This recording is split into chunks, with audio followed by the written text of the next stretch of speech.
Let's get it, 580 Sports Talk on a Friday. We have made it to the end of the week, and we have got 3 hours of sports talk coming your way this afternoon on the sports voice of Kansas, 580 WIBW, FM 104.9, online at 580WIBW.com, and in living color on our YouTube channel, 580 Sports Talk, and our Facebook page, WIBW News. However, you may be watching or listening to the show today. Appreciate you being along. We look forward to having a funky good time with you on this Friday edition of 580 Sports Talk. Dan Lucero, Brendan Dworzinski with you. Spencer Dupuy will be along in a bit. Yeah, Royals, Chiefs, horse racing, and lots of other fun stuff to talk about on today's program. Yeah, I said horse racing. Belmont Stakes is on Saturday. So we got our guy, Andy Weingarten, our horse racing correspondent, our Triple Crown correspondent, is going to join us later in the show. After just having 2 weeks in between the Derby and the Preakness, it feels like it's been forever since we last had a race. Well, look forward to we'll talk to Andy. Matt Derrick, our Chiefs insider, going to join us at the bottom of this hour. So we got two great guests today. Matt Derrick checking in to talk about the latest that he has seen from Chiefs OTAs. Always great to get Matt's thoughts. He'll join us again at the bottom of this 3 o'clock hour. Lots of Royals to talk about. When we last spoke to you, the Royals were coming off of a loss, but they salvaged the doubleheader split last night and in the process earned a much-needed series win. The boys are bopping. First time all season that the Royals have scored 5 or more runs in 3 consecutive games. And yes, one of those was the fake runner in extra innings in the first game of yesterday's doubleheader, but still, facts are facts. The Royals offense hasn't looked like this for a 3-game stretch all season long. In fact, if you want to throw out the fake runner that the Royals cashed in to start extra innings in the first game of yesterday's doubleheader, it's still the first time the Royals have scored 4 or more runs in 3 consecutive games since late April. So this is fairly unprecedented, this offensive eruption as far as the Royals go. And they've done it without much help from the new guy, Jack Caglione, who took his first offer in the bigs. Well, not his first offer, his first hat trick. First 3 strikeout game in the bigs for young Jack in yesterday's or last night's game. But Royals persevered without him, persevered through a difficult outing, returned from the injured list from Cole Ragans, and found a way, thanks to 6 stellar innings from the bullpen, to defeat the Cardinals 7-5. It's a series win and good vibes on the very short jaunt from St. Louis to Chicago, where the Royals meet the cure for what ails them. At least it has been the last season and change. 3 games against the Chicago White Sox. I got to be honest with you, though, man. Chicago Pope has some pull in the city of Broad Shoulders because the White Sox have been bad but not embarrassing since Pope Leo? Pope Leo the 14th. Since Pope Leo was elected by the conclave. The White Sox know that they will not be owned by the Reinsdorfs forever. It might be, Jerry might own them until he dies, but they will not be owned by the Reinsdorf family forever. His son Michael's an idiot too. And the network, the TV network that airs White Sox games, it was announced earlier today, it'll be available on Chicago's biggest cable provider for the first time. That's not a joke. In the last year and a half, they have not.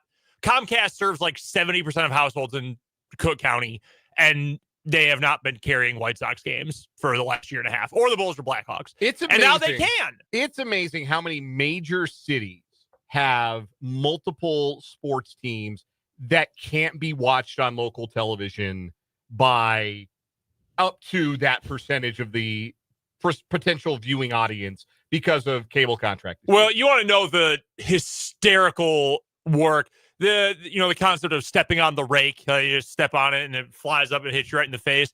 This is tremendous maneuvering by Comcast Xfinity and the Chicago Sportsnet. That's what it's called.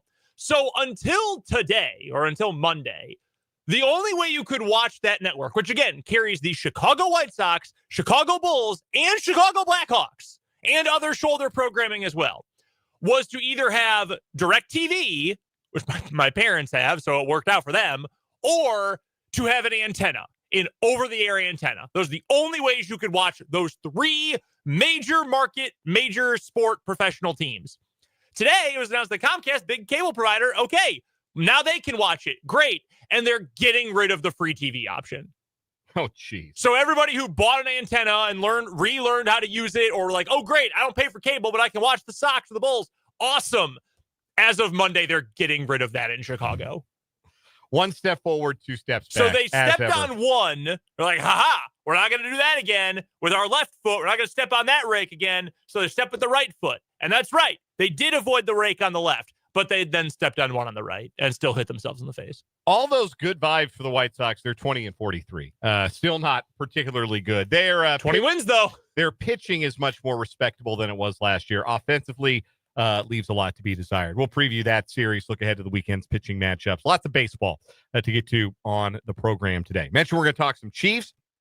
It is 91 days until the Chiefs open the 2025 regular season.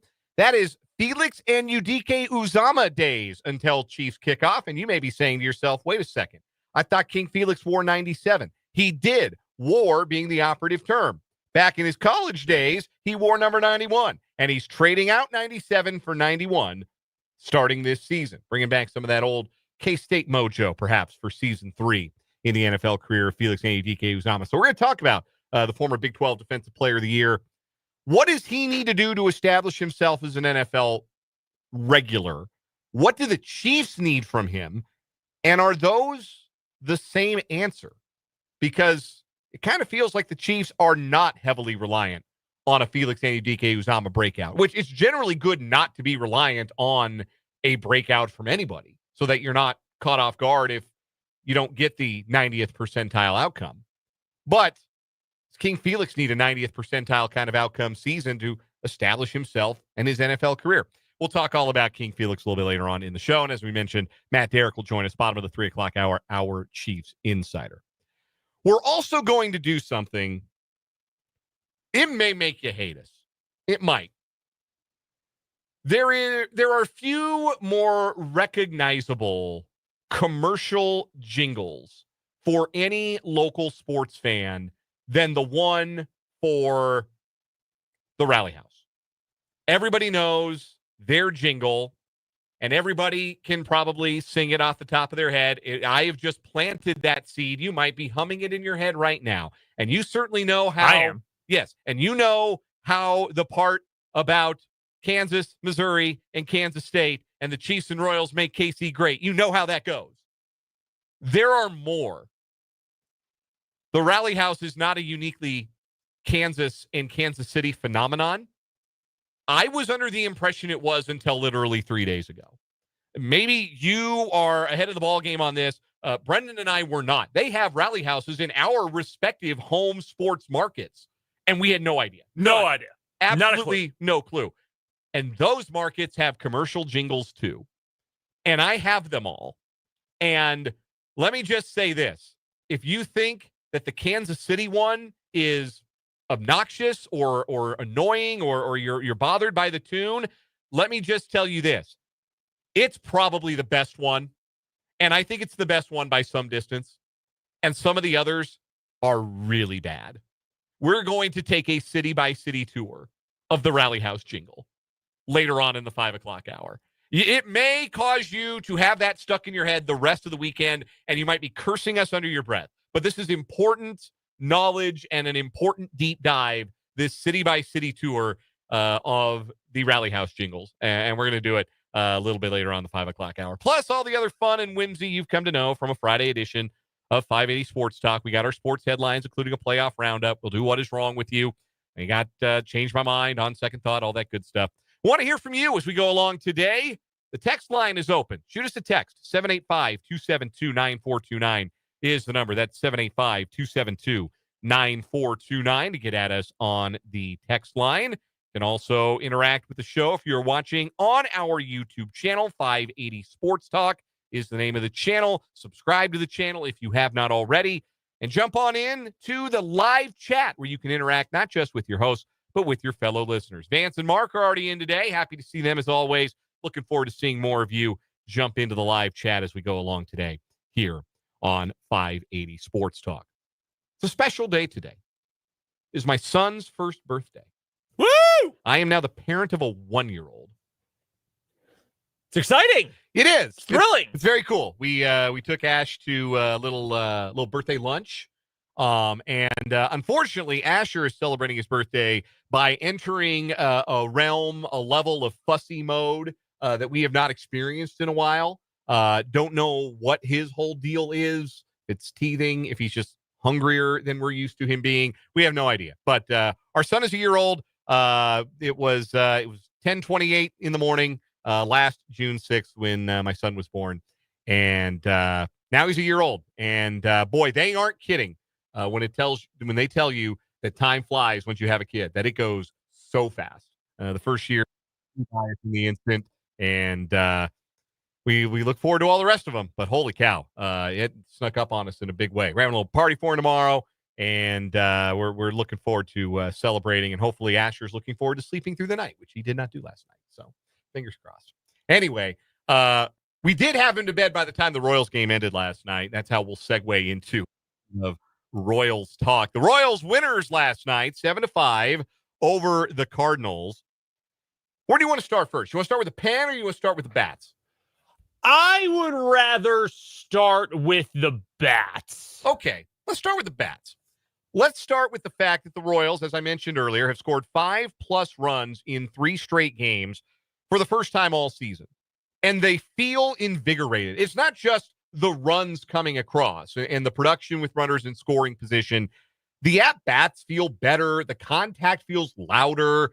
The lineup feels deeper just with the threat that Jack Caglione poses, even though he's won for his first 13, struck out 3 times last night.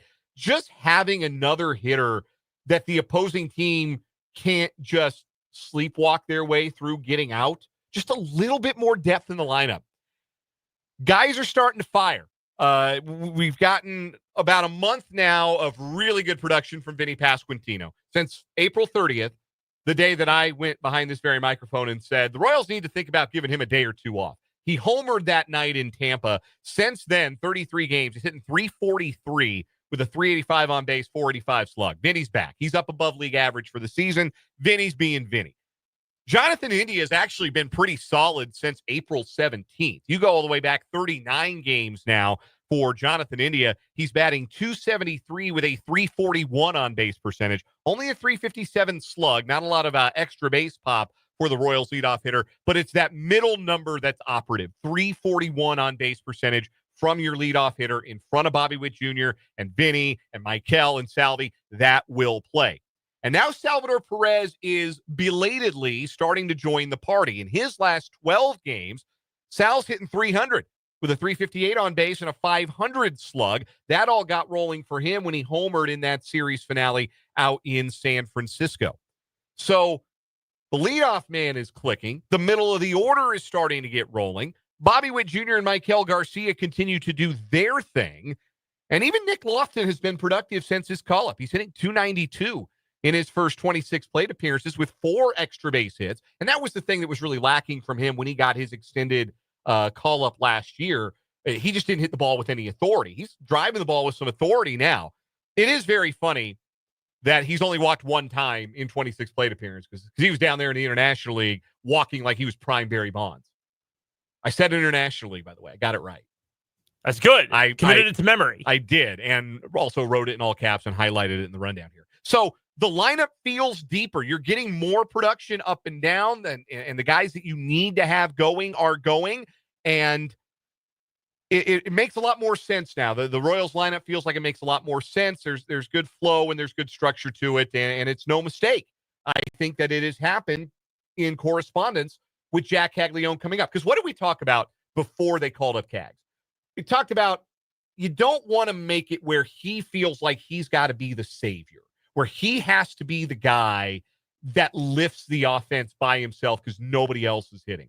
Well, he has gotten to the major leagues, and again, he won for his first 13. He hasn't exactly lit the league on fire in his first 3 games. There's been some hard contact, but he struck out 3 times with 5 at-bats last night. So, it's been what it can be for a 22-year-old adjusting to the major leagues. But everybody else raising their own level of play. as Caglione arrives at the big league level. I don't necessarily think that's a coincidence. I think this offensive rejuvenation kind of feels like it's right on time for these Royals. I would agree with that. My biggest worry at this point with the Royals offense is not necessarily what they can do with their best, because we've seen it. I mean, a game like yesterday when they scored 7 runs and they scored, 4 for, what was it, 3 games in a row for the first time in all season. Is that what it is? With some stat like that, if you hadn't already mentioned that. So obviously we know that they can have those moments. We know what Bobby Witt Jr. is. Garcia's had a good year, all the various things. And if Vinny and Salvy are going to contribute, and Cags he'll eventually figure it out. I'm not worried about it right now. The pressure, you got to work through that. You're still young, etc. But I'm not too worried about him.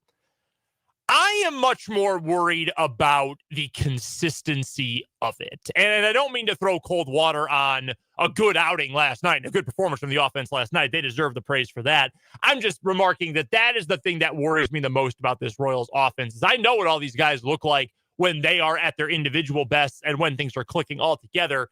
My worry is, okay, at what point am I going to feel like, or are we as the general consumer of Royals baseball going to feel like this is who the Royals are when they can score 4, 5, 6, 7 runs in a ball game? Right now, I do not feel like that. I mean, even though they should take 2 out of 3 from the White Sox, if not sweep them at the rate, or whatever the name of the ballpark is now. Go back to US Cellular. I at least remembered that one. What if they only score 3 runs a game? What if they win a couple games 2-1 or 2-0? I'll feel great about the pitching. That has not changed. I've never had any worries about the ability for this pitching staff, because even when your ace has struggled, and we'll get to that more coming up a little bit later on this hour, you just, Noah Cameron, sure, come on up and then do something that no one else in history other than Fernando Valenzuela has done to start your career. Like, okay, I'm not worried about that. The bullpen, again, we'll get to them in just a second here. Pitching really well right now. Very, very well. Better than I think anyone expected they would be. And I thought they'd be pretty decent this year, but they've been really good as of late, especially with Cruz and a couple others taking off. I'm just worried that the offense is not going to be consistent enough. But by the same token, I guess beggars can't really be choosers. And if they're going to hit at all, that's better than what we were seeing there for a couple of weeks. So I don't want to throw too much cold water on it, be the wet blanket, but that is my worry. I know they can have games like yesterday. Great. I know they can. How often is that going to show up? Well, it ought to happen more often. The fewer at-bats you give to the guys who were drags on the order, right? Like that was the big problem. You had too many guys who were just dragging the order down. Too many at-bats for Michael Massey and his 486 OPS. Too many at-bats for Kevin Biggio and his 543 OPS. Or Hunter Renfroe and his 483 OPS. Or Mark Canha and his 628 OPS, though at least he gets on base. Freddie Fermin and his 641 OPS. Like, there were a lot. That was a full, 45% of your lineup on a given night. That was 4 of your 9 lineup spots were those guys. Well, now, in addition to the better hitters on the team, the established guys like Jonathan India starting to get on base, Salvador Perez starting to find the power stroke and the RBIs again. Same with Vinny Pasquantino. And now that back end of the order, Kyle Isbell's OPS is up over 700. And Drew Waters has been fine. And Jack Caglione hasn't really gotten revved up yet, but he's a threat. And Nick Lofton is swinging a good bat. And now all of a sudden, instead of having 4 free outs at the bottom of an order, pitchers got to work a little harder to get through this order. And that stress test, I think, makes it a little bit easier for the guys at the top of the order to get rolling a second and a third time through when they see a starter. So, again, we talked about the idea of a rising tide lifting all boats. I think that's what you're seeing a little bit with this Royals offense, which I never thought was as bad as how it looked. It was just so much drag from the back end of that lineup. It was really keeping this group down, and now you have a little less of that. The floor has risen in the bottom of the order, and that coupled with India's last month and a half and Vinny being good the last month and Salvy the last couple of weeks starting to roll, that has made this lineup look a little bit more potent. And then once Jack Caglione does get going, and he's not going to go one for every 13, I think that that offers some real promise for the lineup moving forward. I do want to shout out the bullpen last night, too, because they were the reason the Royals won. Cole Ragans gave up 5 runs in 3 innings, his first start off the injured list. More about him in a second. We'll set Ragans aside for a minute because that's the concern coming out of last night's game. Angel Zerpa comes in, 3 strong innings out of the bullpen, seems much more comfortable coming into a situation where he can start a clean inning than when he has to come in and try and put out a fire. Some guys don't flinch when they come in and have to be the fireman, like Lucas Urseg's good in those spots. John Schreiber has been decent in those spots over time. Zerpa's a little sketchy when he comes in with runners on base, but coming in a clean inning, he showed a lot of confidence. He had the big fastball going. He embarrassed Wilson Contreras. The time he faced Contreras, he threw 3 fastballs up and in. He about made Contreras sprain an ankle. Heartbreaking. It was running those up and in. That was awesome. It was as dominant in that bat as you'll see a lefty reliever have against a right-handed batter, a power bat like Contreras. So Zerpa was really, really good. And then Steven Cruz came in, and for 2 innings, he came out throwing 98, 99 on the black. The Cruz missile. I'm just going to throw this out there for you. He is, right now, the Royals' best reliever. And he's got the glowing, beaming red, which red's the good color to have on your Baseball Savant page. Steven Cruz is in the 97th percentile in expected earned run average, the 95th in expected batting average, the 96th percentile in fastball velocity, and the 99th percentile in hard hit percentage. Nobody's squaring him up. And now he's starting to get the strikeouts to go with the power stuff that he has. Steven Cruz, who the Royals got, remember who they traded for to get him? Michael A. Taylor. Yeah. Who the Royals will see this weekend with the White Sox. Yeah, they got him and Evan Sisk for Michael A. Taylor. They might got 2 useful bullpen arms for half a season of Michael A. Taylor. But Cruz has been really outstanding. The command, which was the big worry with him, has been excellent. The velo is real. He's getting swing and miss against both lefties and righties. The Royals seem to have unearthed a guy who really feels like he can be trusted in those late innings. My philosophy with the bullpen is you ride the hot hand until you can't ride it anymore. Because like you said, I think it was on yesterday's show, Dan, there are relievers who are good and there are relievers who have been good. And most relievers are not in that first category. There's your Hoffmans, your Riveras, the Hall of Fame guy, Wade Davis for a majority of the time he was a closer. Yeah, Holland, Herrera, like that's what we're talking about. I have no idea. Steven Cruz, A, just has not been up all that long, and B, I don't think he is going to be in that category. And if he is, we're not going to know that probably for some time. That's kind of a revisionist thing. I mean, it's just you need the experience to be able to put guys into those respective categories, right? Ride the hot hand while it's hot. Do not. If he right now is your best guy in high leverage, then use him in high leverage, especially while Urseg is not out there. And you know I'm an Urseg guy, but right now, if the guy who's most likely to get you an out in a big spot is next to Estevez, but you know he's going to work the ninth, is Cruz, then use him. Honestly, it's the same philosophy that I was thinking of when we had the debate yesterday in between the games of the doubleheader. Should Matt Quattrero have pulled Noah Cameron when he pulled him? And my idea was, look, you can throw a couple of guys out there who have been pitching decently. John Schreiber had a bad day, but he's been pitching decently as of late. I just think Noah Cameron's your best option. And he wasn't at 110 pitches. He was at 80-something, 81, I think it was. Just ride with it. Just keep it going there because that's the most likely guy to get an out. Unless you've got dudes who are untouchable either at the back end of your bullpen or as the starting pitcher, just ride with the guy who's most likely to get you an out. And yesterday, in that first game, I thought it was Cameron. Should have kept him in. Last night, great work to go to Cruz in that situation because he locked it down. 2 strong innings, in fact, for Cruz. He's done a couple of and what an asset with a guy who can do that. And the Royals actually have a few of them. And they needed that. They needed that in the second game of the doubleheader because they had to go deep into their bullpen in game 1. And I don't know what it's going to look like if Seth Lugo can't get him deep tonight because they've got a tired bullpen and they're essentially short a guy because they're planning to start Michael Lorenzen on Sunday. So be interesting to see what happens there. They need a long start from Lugo tonight. But boy, Zerpa and Cruz were dynamite last night. It's good to see Zerpa after a really rough start to the season, starting to rein in those long ball tendencies, throwing more strikes, getting more of those ground balls, and reestablishing himself. Maybe not as that left-handed fireman, but as a reliable middle relief option or a more reliable middle relief option. Again, as reliable as a middle relief option can possibly. Short break here at 580 Sports Talk. When we come back, What's up with Cole Ragans? We'll discuss it quickly because I think it's a pretty cut and dried answer, and we'll get there next. Plus, Matt Derrick joins us for Chiefs Insider later on this hour. We're just getting started on this Friday on 580 Sports Talk.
.334, just getting rolling on 580 Sports Talk.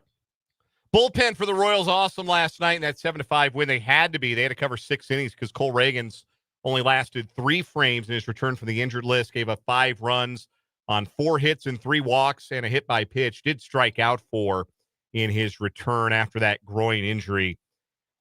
And based on what I saw, like, all I needed to know, it was the very end of his outing. He threw a 3-1 changeup to, I think it was Ryan Valade, the 8-hole hitter. And just like somebody tossing a dart, just aiming it. There was no finish. There was no conviction in the pitch. And I saw that. I said, I think he's still hurt. Like, that was my reaction to watching him walk Valade with 2 outs in the third after he'd already given up the home run to Arenado, after he'd spent most of the day throwing fastballs well off of his normal velocity. And then Brian Sweeney went out, had a chat with him, settled him down a little bit, and then he went to work on Victor Scott, and it was a different pitcher. And he overwhelmed Scott and struck him out. And that was the last batter he faced. And look, left on left, more comfortable matchup. Victor Scott's not a great hitter. I understand that. But it's, I think, mechanical for Ragans right now. I think that either he is still a little bit tender on that groin, or he is concerned enough about it to feel like he has to try to protect it. But I think it's throwing his mechanics off a little bit. I don't think he's finishing pitches, getting the same extension that he typically gets. Again, take this for a grain of salt. I'm just a guy who pitched half a season of Division III college baseball. That's all my expertise is. But I don't see a pitcher who, the league has figured him out, or, Cole Ragans sucks now. Like, I'm seeing that on social media. I do not believe that to be the case. I think what a stupid thing to say. I think he's still a little banged up, potentially, easing his way back, maybe a little bit of ring rust coming off the IL. I'm not worried about him in that sense. I think it's a mechanical fix that if he makes it, he can get back online. I am worried in the sense of the Royals can't really afford to wait a long time for him to get right because he's their best guy. Like that's where my concern is. Like I have no doubt that we are going to see ace level Cole Ragans pitching before this year is out. I'd like to see it before this month is out. I'd like to see it his next time on the mound. And I think the blueprint for him is going to be going back and watching that film of what he did to Victor Scott, the final batter that he faced, because that mechanically is what you're looking for.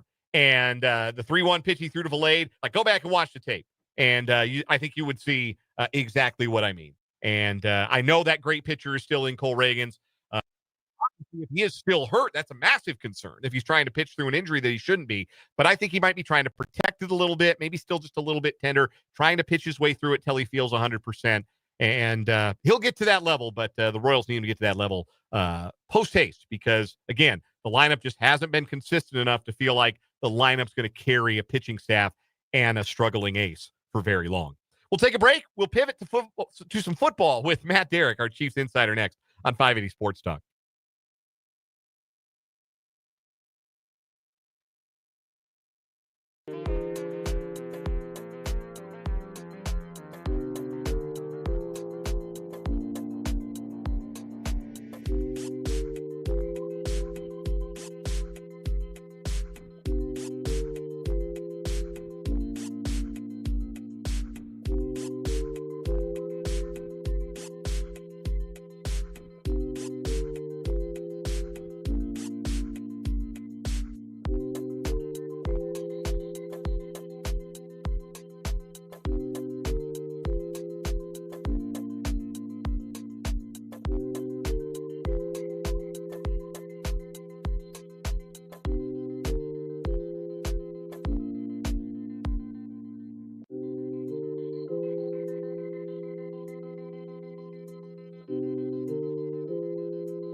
We are joined on the Floating Place Wine and Spirits hotline by Matt Derrick of ChiefsDigest.com. Chiefs.com. Our Chiefs insider here on 580 Sports Talk. Matt joins us every Friday at this time. And, man, we got more OTAs to gnaw on. And we'll start with Rashee Rice practicing without a knee brace. At this point, is there anything to suggest that Rashee Rice isn't going to be a full go by the time training camp, preseason, and even week one rolls around for the Kansas City Chiefs?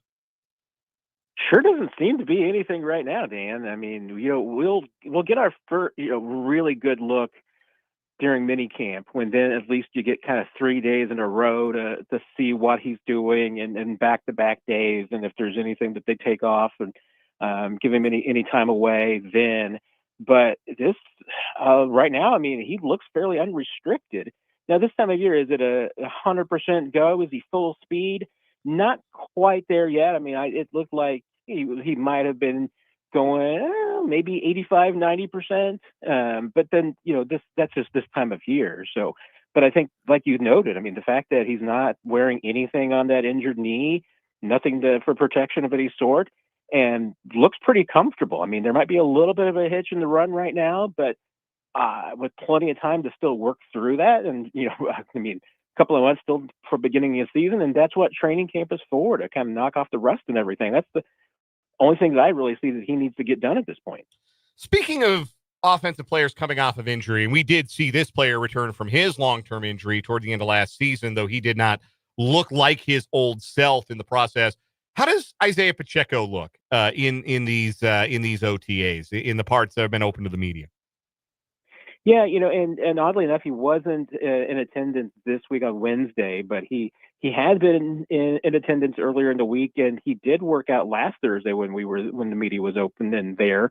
And I thought he looked pretty comfortable. I mean, it didn't look like there was any health issues, anything. I mean, obviously he came back from the ankle injury, and I don't think that he was anywhere close to 100% coming back from that. He just knew the team needed him and tried to get himself back, and came through and kind of fought through the injury a little bit. But he looks at this point like the rest has done him well, and didn't seem like there was any restrictions. Now, the team may be holding him back a little bit, so maybe that's why he's been kind of in and out of the lineup during OTAs. And again, that's the guy that I kind of want to see during the mini camp, to see if he's going to be participating all 3 days, or if there's a little bit of juggling of the workload there. But I, at least in the period that we saw Pacheco, there didn't seem to be any limitations on him, and I thought he would seem to be moving pretty well.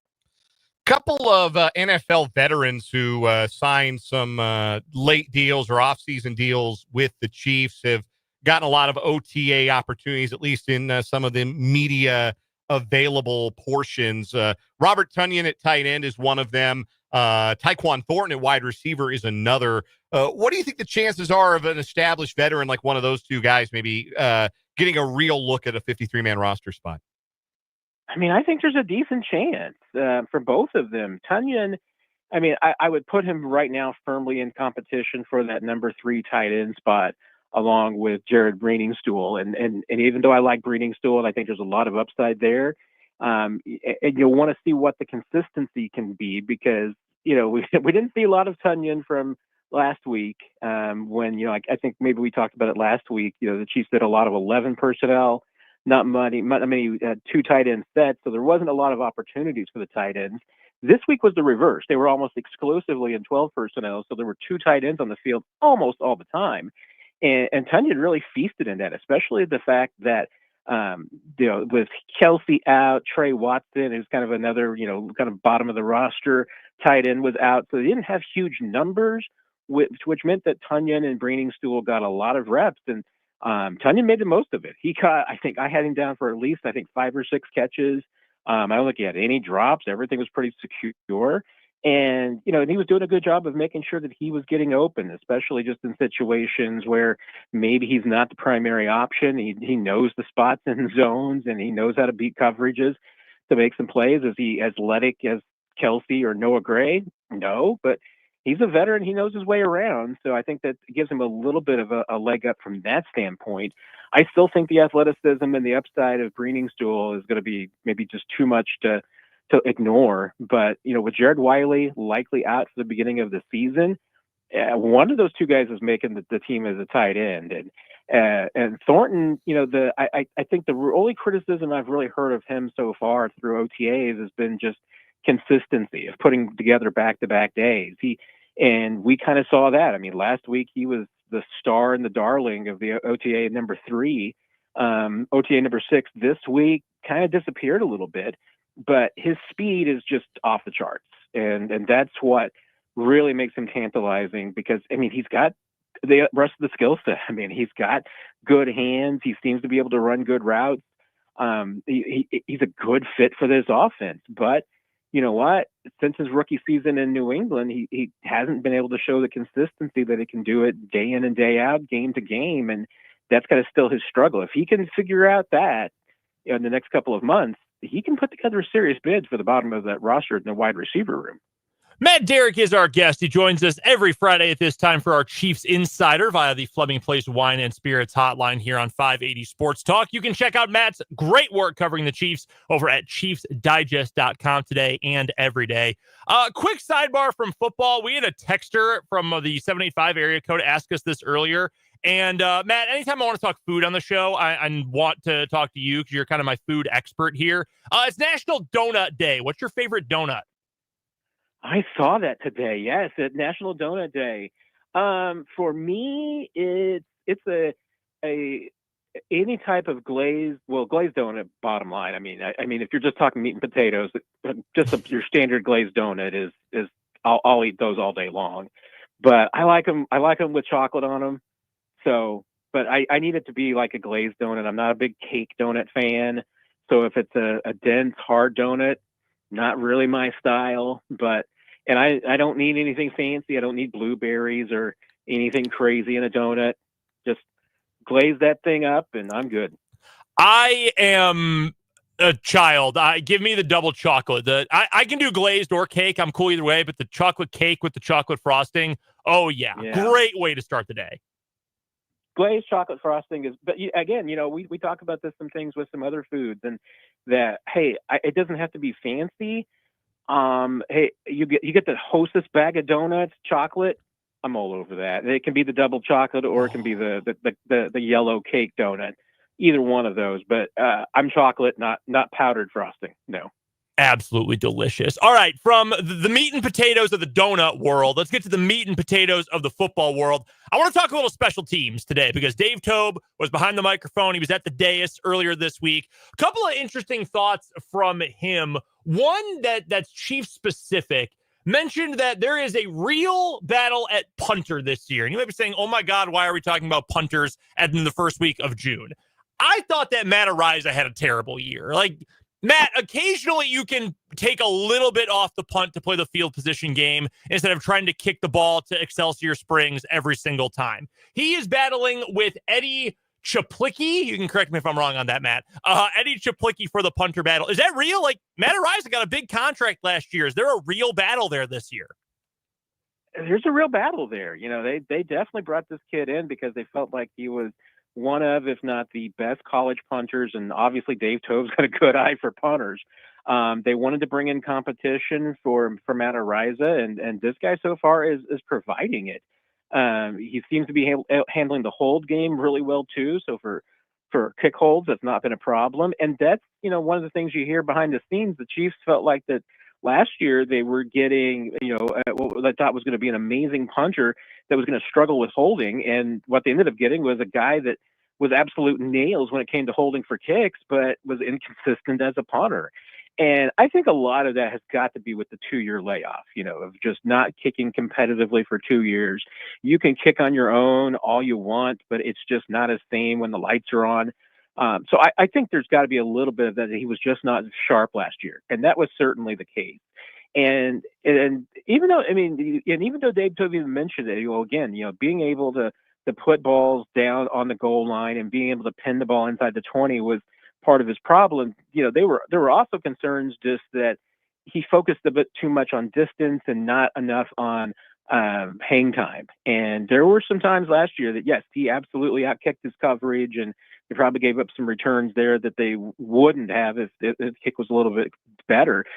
But at the same time, there were moments that Matt Araiza had. So it's in him. And I can say from talking to him, he talks about punting just as intellectually as Harrison Butker does. So I've gotten the sense that he's not just a guy that feels like he has to go out there and boom every kick. He knows the game. He knows how to kick for placement. But I think that the timing was just off last year.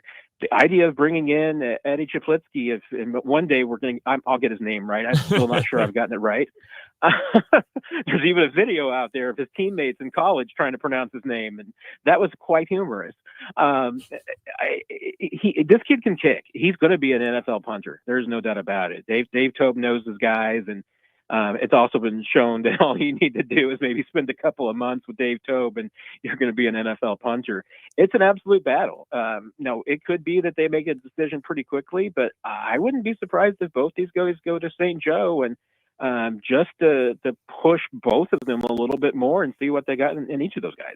The NFL is modifying the dynamic kickoff rule a little bit this year. And for the record, just to get out in front of it, I'm a proponent of the modified kickoff. I do like it. I think it needs some tweaks for sure, but I like the rule at least in theory. So this year, they're going to move the touchback from the 30 to the 35, trying to penalize teams as much as possible for kicking the ball into the end zone. They want the kick return in the game. Tobe said earlier this week, he thinks 85 to 90% of kickoffs are going to be returned or returnable this year to avoid that big penalty for a touchback. Would you guess the same number? Do you think 85 to 90% is a fair estimate? It would not surprise me at all. I mean, and there might be some teams that you just don't mess around. I mean, maybe there's going to be some teams that are really good at returning the football, and you're going to, go ahead and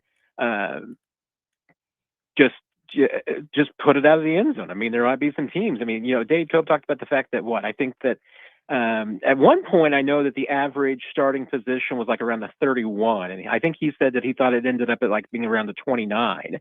So, giving up either way. I mean, giving up 4, 5, 6 yards at the beginning of a drive and all the way to the 35, significant number. So, what I'm trying to look it up to see that, and this is because this is the tricky thing, is that I don't think that they made a change with, like if a ball lands in the landing zone and goes into the end zone for a touchback, then it comes out to the 20. And that's something that last year we heard a lot of teams talking about, and they tried it during, training camp. And I think eventually every team, including the Chiefs, abandoned it because they just felt that there was too much downside risk to trying to put the ball so that it would land inside the 20, but land short of the goal line, but to get the ball on the ground. I think you're going to see a lot more of that this year, because I think you're going to see teams like now be deciding that, okay, well, the ball's coming out to the 35 pretty much anyway. It could end up to the 40 if it goes out of bounds. But if you can put that ball on the ground before the returner can get to it, then strange things can happen. I mean, you can get turnovers, you can get short returns. There's a lot of things. So I think Dave Tobe's right. I think a lot of teams are going to probably concentrate on forcing returns and not just booting kickoffs. There might be some teams, like I said, that are really good at returns. So maybe you will go ahead and just take the ball to 35. But I'm going to be intrigued to see if we just see more exotic kicks designed to try and put the ball on the ground so that teams can either get that touchback to the 20 or force teams to, pick up a ball off the ground or return it from a disadvantageous position. And maybe kickoff return teams can force some turnovers. Matt Derrick covers the Kansas City Chiefs for ChiefsDigest.com, and he's our Chiefs insider, joining us every Friday on the Fleming Place Wine and Spirits Hotline here on 580 Sports Talk. Matt, always a pleasure. Enjoy your weekend. We'll do it again next week. Sounds great, my friends. Take care, everybody. That is Matt Derrick. We'll step aside for a break, come back, wrap up this hour of 580 Sports Talk.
A real quick changed my mind based on the fact that it is National Donut Day. Changed my mind in the battle between the two most common ring-shaped donuts. Glazed puts cake through the Spanish announce table. Glazed dominates cake.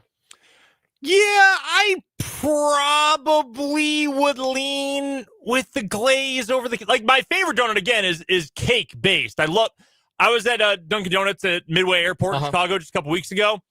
I got 2 of them. And it was delicious. It was great. But like just a regular old plain cake donut with some sort of frosting on it, I don't know. I'd probably rather go glazed. Cake can be heavy. I think it really weigh on your stomach. A lot lower floor for the cake donut. Still, like, listen, you offer me a cake donut, I'm going to take it. But like that airy feel of a warm glazed donut, chocolate or whatever kind of glaze you like when you first bite into it, man, nothing compares. See, the danger, though, when it's a little lighter and airier is I could eat 8. What the problem is? I could just sit there and eat the whole, yes. the whole, box of a half a dozen. Yes, correct. I'm failing to see the issue. Coming up at the 4 o'clock hour, we're talking about King Felix Anudike-Uzomah, plus what is wrong with you, and a Belmont Stakes preview with Andy Weingarten on 580 Sports Talk.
Well, let's get it. Now, number 2, 580 Sports Talk, Friday edition. Your reward for making it to the end of another week. 2 more hours of sports talk on the sports voice of Kansas. 580 WIBW, FM 104.9, online at 580WIBW.com.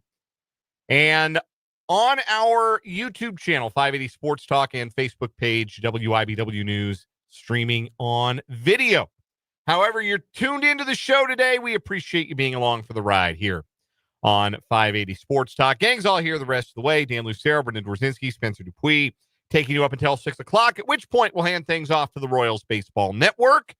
Game 1 of 3 on the south side of Chicago, as the Royals will look to continue their recent mastery of the White Sox, who are still the American League's worst team. They may have been replaced as the nation's baseball punchline by the Colorado Rockies, but there is no doubt about who the worst team in the American League is, although the A's have been really bad lately. I think they had lost 20 out of 21 before they won the other day. Correct. So they've been pretty bad, too. Don't get it twisted. But the White Sox continue to be the whipping boy for the rest of the American League, and they have certainly been a punching bag for the Royals dating back to last season.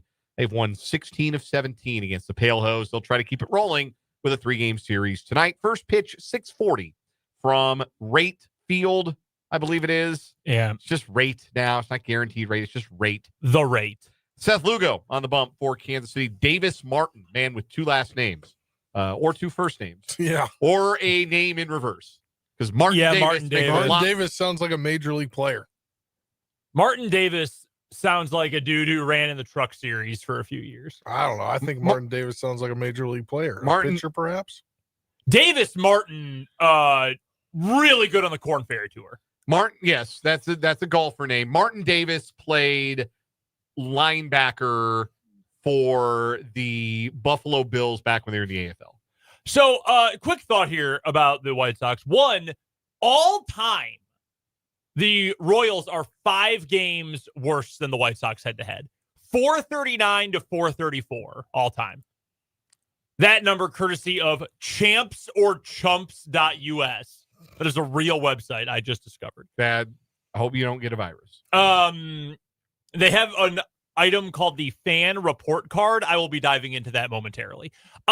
Here's my question, though. Are the White Sox the Royals' biggest rival?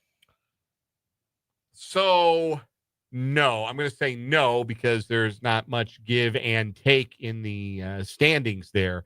There hasn't been a lot of overlap between when the White Sox have been good and when the Royals have been good. Because neither team has ever been very good for very long. Yeah, certainly not in recent memory. No, I would say no. Who is it? Who is the Royals? Like to me, the Cardinals are not only not their biggest rival, the Cardinals are not a rival, period.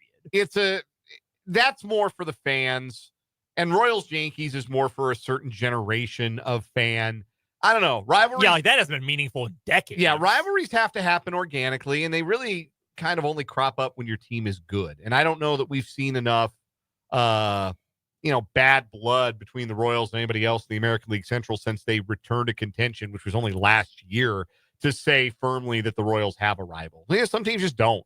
Like, you have some, divisional rivalries that are always going to be there. Like the Braves, Mets, and Phillies are always going to hate each other. And that's going to be like a triad of particularly Mets and Phillies when both teams are good. That's kind of a fun one. The Cardinals and the Cubs always have that kind of juice. The Dodgers and the Giants always has some juice. That one has traversed coasts. The Yankees and the Red Sox is sort of the gold standard. But other than that, those are the only ones that it doesn't really matter if the teams are good or not. Those matchups still have some spice to them. Everything else is contextual. I feel like my biggest one is the Mets Phillies. I think that might be just East Coast bias here, but that's always got something. I mean, you're pretty close in locale. That's not bigger than Yankees Red Sox. It's bigger. No, I meant in the National League, East Coast. Yeah, you're a National League guy like me. So, like both of them. Like all of us. Yeah. I have an excruciatingly hot take. Red Sox Yankees stopped being meaningful in 2004. It ended. The whole thing was the Red Sox for 20 years have been the better franchise. They have the Yankees have won World Series in that time. Mm-hmm. The Red Sox have 4? No, that's I understand your point that something about it, like if fundamentally the terms fundamentally changed. I guess it's not in 2004, but I don't think it's like it is still a rivalry, but I don't think it's any more heated than Dodgers Giants. I don't think it's any more heated than those NL East rivalries. Right now, you might be right. Like right now, this second, you might be right. I guess Dodgers Giants is like sneaky nasty. Yes, it's very nasty. Nobody notices because it's a West Coast thing, but because everyone's asleep when it happens. But no, and that's why I said that about the White Sox. Like, is that like a rivalry? No, but relative to any other team, like on the spectrum of these teams are weirdly friendly or like guys are getting shot in the parking lot. I think the White Sox are the farthest to that right side of the spectrum of anyone the Royals play. Well, you did have, like, the last time... You had literal assault. You had battery between these two teams. The Royals haven't had, any other opposing fan base jump out of the crowd to assault the first base coach. Tom Gamboa getting beat up. That was a long time ago. I remember it very clearly. The last time there was, like, real animosity for the Royals with anybody when they were good was probably they got into it with the White Sox a little bit, I think, in 2015. Although, they got into it with everybody as long as Yordano Ventura was that day's starting pitcher. They were liable to get into it with whoever they played. Yeah. They had a lot of red ass on that 2015 team, so they collected a lot of rivals along the way. Most recent vintage, you had the dust up between Brad Keller and Tim Anderson, where same principle applies to what you just described, but going the other way with Tim Anderson. Yeah, who was it that dotted Anderson? It was obviously not on purpose. I think it might have been Glenn, the 580 Sports Talk legend, Glenn the Sparkman Sparkman, who ran one up and in on him and got thrown out like the first inning of a game. There was no, it was silly. But no, all of the other, they're really only those rivalries that persist, the divisional rivalries, because all the other ones, like Philadelphia, Pittsburgh, they're in the same state, but that's got no juice. Same with Padres, Dodgers, nobody has cared about the Padres except for the last 3 years. Houston and Texas does not rate. No, the Padres' biggest rival is whoever Manny Machado is currently beefing with. That's the Padres' biggest rival. And then the interleague ones are like a fun little diversion for a weekend or for a series, but those don't have any real teeth. No, I've said this a million times. Cubs White Sox is not a rivalry.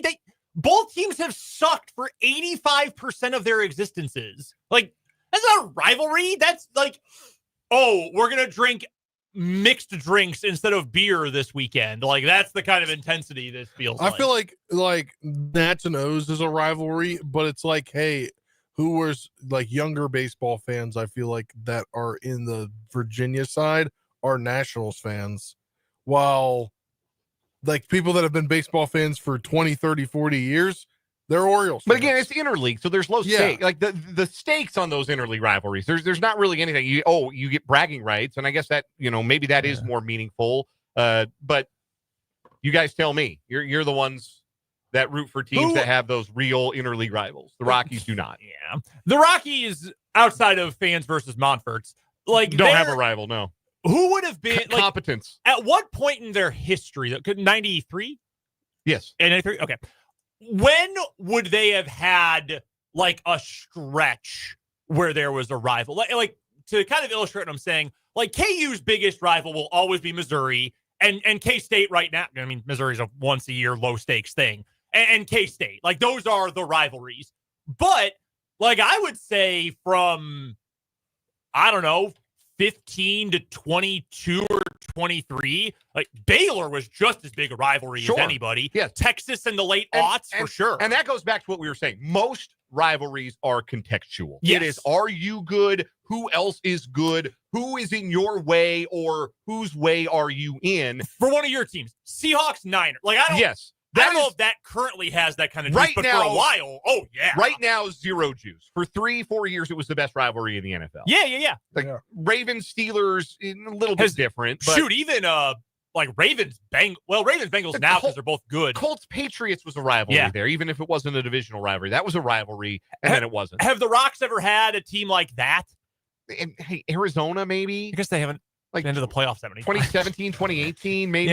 Arizona was in I mean, they always want to, like, the Dodgers are big brother, like the rivalry between the one-sided thing. Yeah, it would be like when the Rockies are good, those games feel momentous from the Colorado perspective, because you're trying to, it's sort of like the Royals-Yankees games. Like when the Royals are good, those Yankees games feel bigger because Yankees are always good. And beating them gives you like an air of credibility. Sure. And, homegrown Rockies fans versus people who root for the Rockies when the Cubs don't come to town, but they moved there from Glen Ellen, so they're Cubs fans when they visit. Entirely too much Rockies talk once again here on 580 Sports Talk. Just for context. Like, but again, like, not really a natural rival with anyone. No. And it's hard for the Royals because they're isolated. And at the time when they came into the league, they were really isolated. And the AFC West is different for the Chiefs because they played since they formed.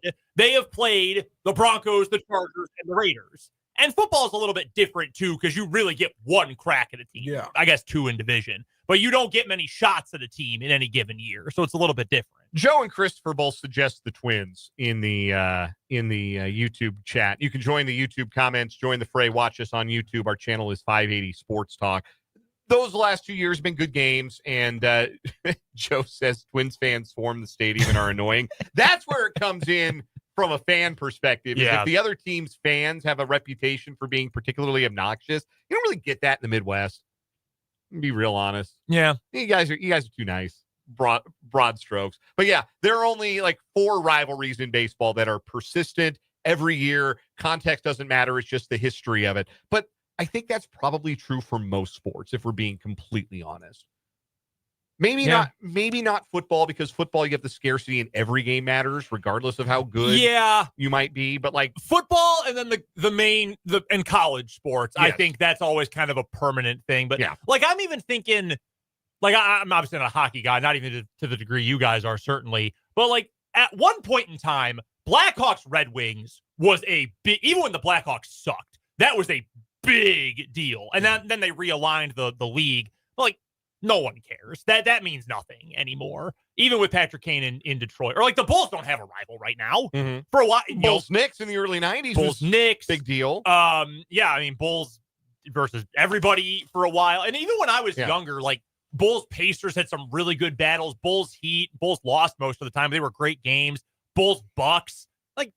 I don't care about playing the Bucks. That means nothing to me right now. End of the day, what it comes down to is you have to be good. Because if you're good, that's what makes games matter. And when for the Royals, who it would have been, even if it was only for like 2 years, the Orioles. Yeah, there was some bad blood. 100% there was bad blood after that playoff series. And I think the next year was when Machado got into it with Moustakas, if I remember right, or I might be thinking of something different, but. I don't. Machado was another guy, young guy, had a lot of red ass to him, and he would get into it with everybody. Yeah. But interesting thought. Like right now, the Royals and the White Sox doesn't feel like a rivalry, but if you would have asked, there's a difference between rivalry and there's some bad blood, because usually you get past the bad blood. Like nobody remembers who's still on those teams that remember Brad Keller being mad at Tim Anderson for bat flipping. Salvi. Yeah. That's about it. And that might be it. I think that might be the answer. Coming up this hour, 580 Sports Talk. Rusty Kuntz. Yeah, Rusty's still around. We can bring him back for the weekend. Give a good pep talk. Coming up later this hour, bottom of the hour, we're going to preview this Saturday's Belmont Stakes, the final leg in horse racing's Triple Crown, with our horse racing correspondent, Andy Weingarten, formerly of WIBW TV and Wave 3 TV in Louisville. Andy Weingarten will join us to preview the Belmont Stakes. We'll also crown a weekly winner on What Is Wrong With You. Still have some more Royals to talk about. We will preview that series against the White Sox. And our city-by-city tour of the Rally House jingles. That's coming up. There are so many. I could not believe how widespread Rally House is across the Midwest. College and pro, come on, it's time to go. You can go anywhere. You can go in a lot of different places. And they all got jingles.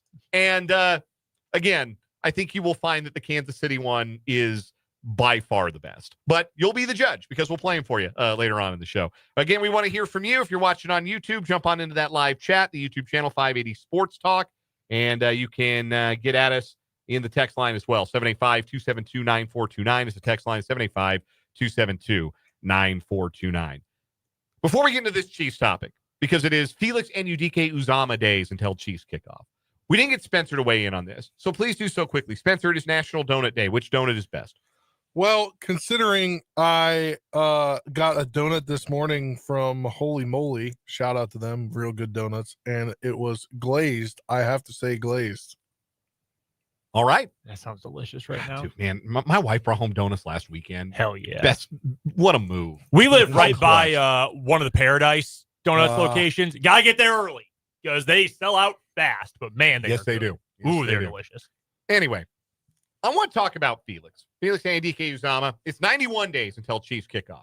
And it's Felix Anudike-Uzomah days because Felix isn't wearing number 97 this year. He has traded his number that he has worn the first 2 years of his pro career for the number that he wore throughout his college career at Kansas State. He's going to wear 91 for the Chiefs this season. I think it's important to note when you talk about Felix, he's going to play this entire upcoming season at 23 years old, just like George Karlaftis did last year in his third season as a pro. And the reason I think that makes a difference is that is very young for a player to be starting their third NFL season. For the sake of comparison, before Karlaftis, the last time the Chiefs drafted an edge with their first-round pick was D Ford. Remember D Ford? Very well. 5'5", and he's offsides. Yeah. John Dorsey pick back in 2014. Oh, John. D Ford was a 23-year-old rookie. And remember, it took until Ford's fifth season for him to really break out. And he had the injury in year 4, missed about half the year, and then year 5 he had 13 sacks. He was a big part of that season and getting the Chiefs all the way to the AFC Championship game. And then unfortunately, what he'll be remembered for is lining up offside and negating that game-stealing interception in the AFC Championship game. All-time great contract year, though. Yes, all-time contract year. Like and got the bag from the 49ers, and the Chiefs got a second-round pick for him. And I don't think D Ford made it a full 3 years. Like, he certainly did not make it to the end of the contract. No. But, that was a good bit of business by old Brett Veach to get a second-round pick for D Ford. D Ford ended up playing 18 games for the 49ers over the next 3 years, and that was it. 9.5 sacks in those 3 seasons, which was not as many as he had in 2018 when he had the 13 sacks. Year 3, though, was the breakout for D Ford. D Ford had 10 sacks in 2016. People forget. He didn't do much of anything in 2014 and 2015, but he broke out in 2016, did so as a 25-year-old. Felix Anudike-Uzomah playing his third NFL season at the age of 23. I have 2 questions when it comes to Felix in the 2025 season. And I don't think the answers to the question are the same. So the first question from Felix Anudike-Uzomah's perspective, what do I have to do to make sure that the Chiefs pick up my 5th-year option? What do I have to do to prove that I should be part of the long-term plans for the Kansas City Chiefs? And the other question from the Chiefs' perspective is, what do we need Felix Anudike-Uzomah to provide for us in his third season? Last year, Felix played all 17 games, hasn't missed a game in his NFL career. He's played in all 34. Last season, 17 games for Felix, had 2.5 sacks, forced fumble to fumble recovery, 27 tackles, 6 for a loss, 7 quarterback hits. It was a step up from his first season. He also played more snaps than he did. He played 31% of the snaps as the rotational D end, up from 20% of the defensive snaps in 2023. Is something similar from Felix in terms of snap load and production? Is that all they need from Felix, given that the anticipation this year is a full season from Charles Omenihu for the first time, Chris Jones still very much in his prime, a pair of rookies with some pass rushing juice, and Ashton Gelati outside and Omari Norman-Lott inside, and Mike Dana still under contract with the ability that he's flashed in his career to get to the quarterback? Do the Chiefs need the third-year breakout from Felix? Because I think Felix needs it to justify the option, but I don't necessarily think the Chiefs are banking on it. And actually, I kind of think that's good for both parties, that Felix doesn't necessarily feel the pressure that, I got to, like, for the sake of the team, I got to go be a 10-sack guy this year. And for the Chiefs to not feel like, Boy, if Felix doesn't get his 10 sacks, we don't have enough juice. Yeah, that's fair. I see where you're coming from with that. I think you're probably right on all counts. Like, I don't think that they are in a position where they feel like, oh my God, we have to have it. And that's a good thing. And you've got enough other guys who are going to be able to make an impact for you. I would say if Felix wants the 5th year, he's got to be third best pass rusher they've got off the edge. Okay. Not overall, because Chris Jones weights everybody down. Yeah. I think he might have to be the third best they've got off the edge, because if he's not, like, that's a replaceable guy, right? Like, even if he then has a great 4th year, if he comes out in his 4th year and looks great, okay, well, you can work on an extension then before he hits free agency at the start of the new league year in 2027. But I just feel like with a first-round pick, because that it is important to note that 5th-year option is not as cheap as the other years of a rookie deal are. That contract goes up. That would be somewhere in the neighborhood, even as the 32nd overall pick, 31st pick that year, actually. Oh, God, that's probably $15-ish million a year, I would think. We can check on that. But I think he's got to be an obvious, like, this guy is positively impacting the game in a consistent manner if we want to talk about him getting that 5th-year option picked up by the team. I dove into this a little bit. I don't have the stats for D Ford from his 3rd season because Next Gen Stats doesn't go back that far. NFL Pro, excuse me. They do not go back that far. However, George Karlaftis, in his 2nd season, so when he actually had his most sacks, you go back to the 2023 campaign, among qualified players, there were 94 of them. Karlaftis came in just at, let me see here, 36th in the NFL in pressure rate for defensive linemen who lined up at edge. That's how I have to parse this through. So 36. So top third of the league, approximately, which is pretty good. He's always been a pressure guy. That was his thing coming out of college, where, well, he only had 2 sacks his last year at Purdue. Yeah, but he, I believe, led the Big Ten, if not all of Power 5 football at the time, in pressures. That was something that was convertible, that was repeatable. And again, he was top third in the NFL. In fact, he was only 1 spot behind Charles Omenihu. They both were at approximately 12.8%. This past year, Felix Anudike-Uzomah, he didn't play enough snaps to go under qualified, so I had to take all players. But he was tied for 63rd in the NFL in total pressures. Okay, that's not a bad number. He was 138th in pressure rate, 8.2%.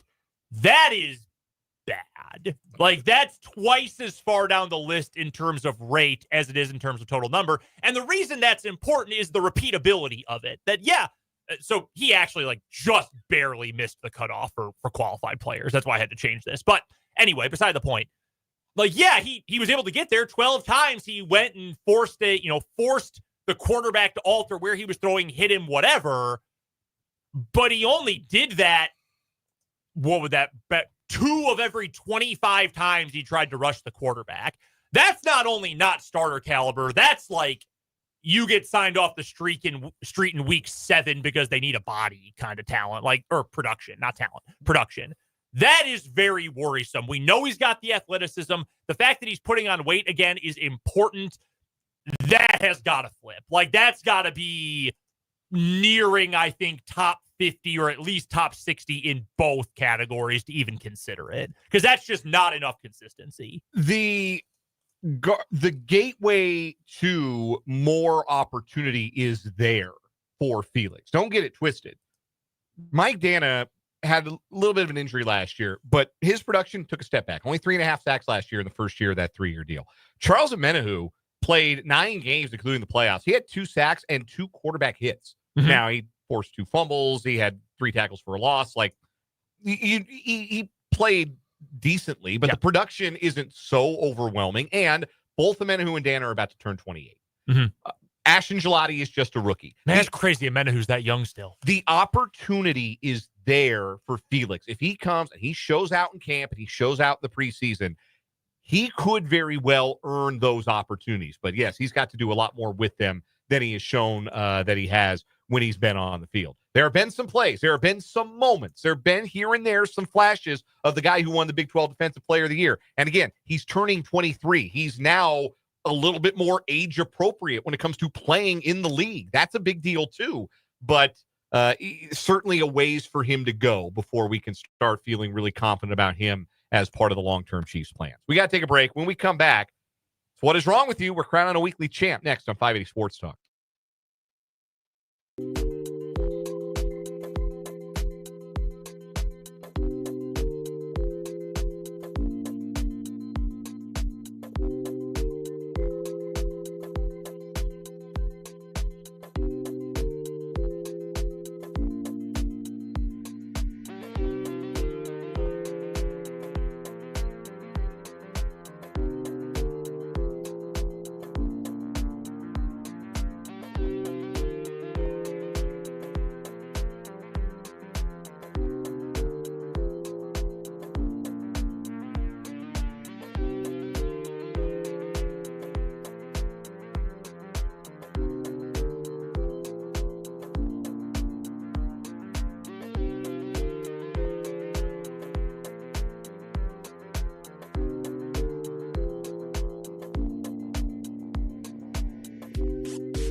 It's time for What is Wrong with You on 580 Sports Talk. It is brought to you, as always, by State Farm agent Ryan Mo Winkle. Mo Winkle Insurance and Financial Services. He's got a website, RyanMowinkle.com. That's MOHWINKLE.com. You see what he has to offer you. I drove past there this morning when I went to go get me some donuts. Oh, yeah. Very cool. Did you drop some off for him?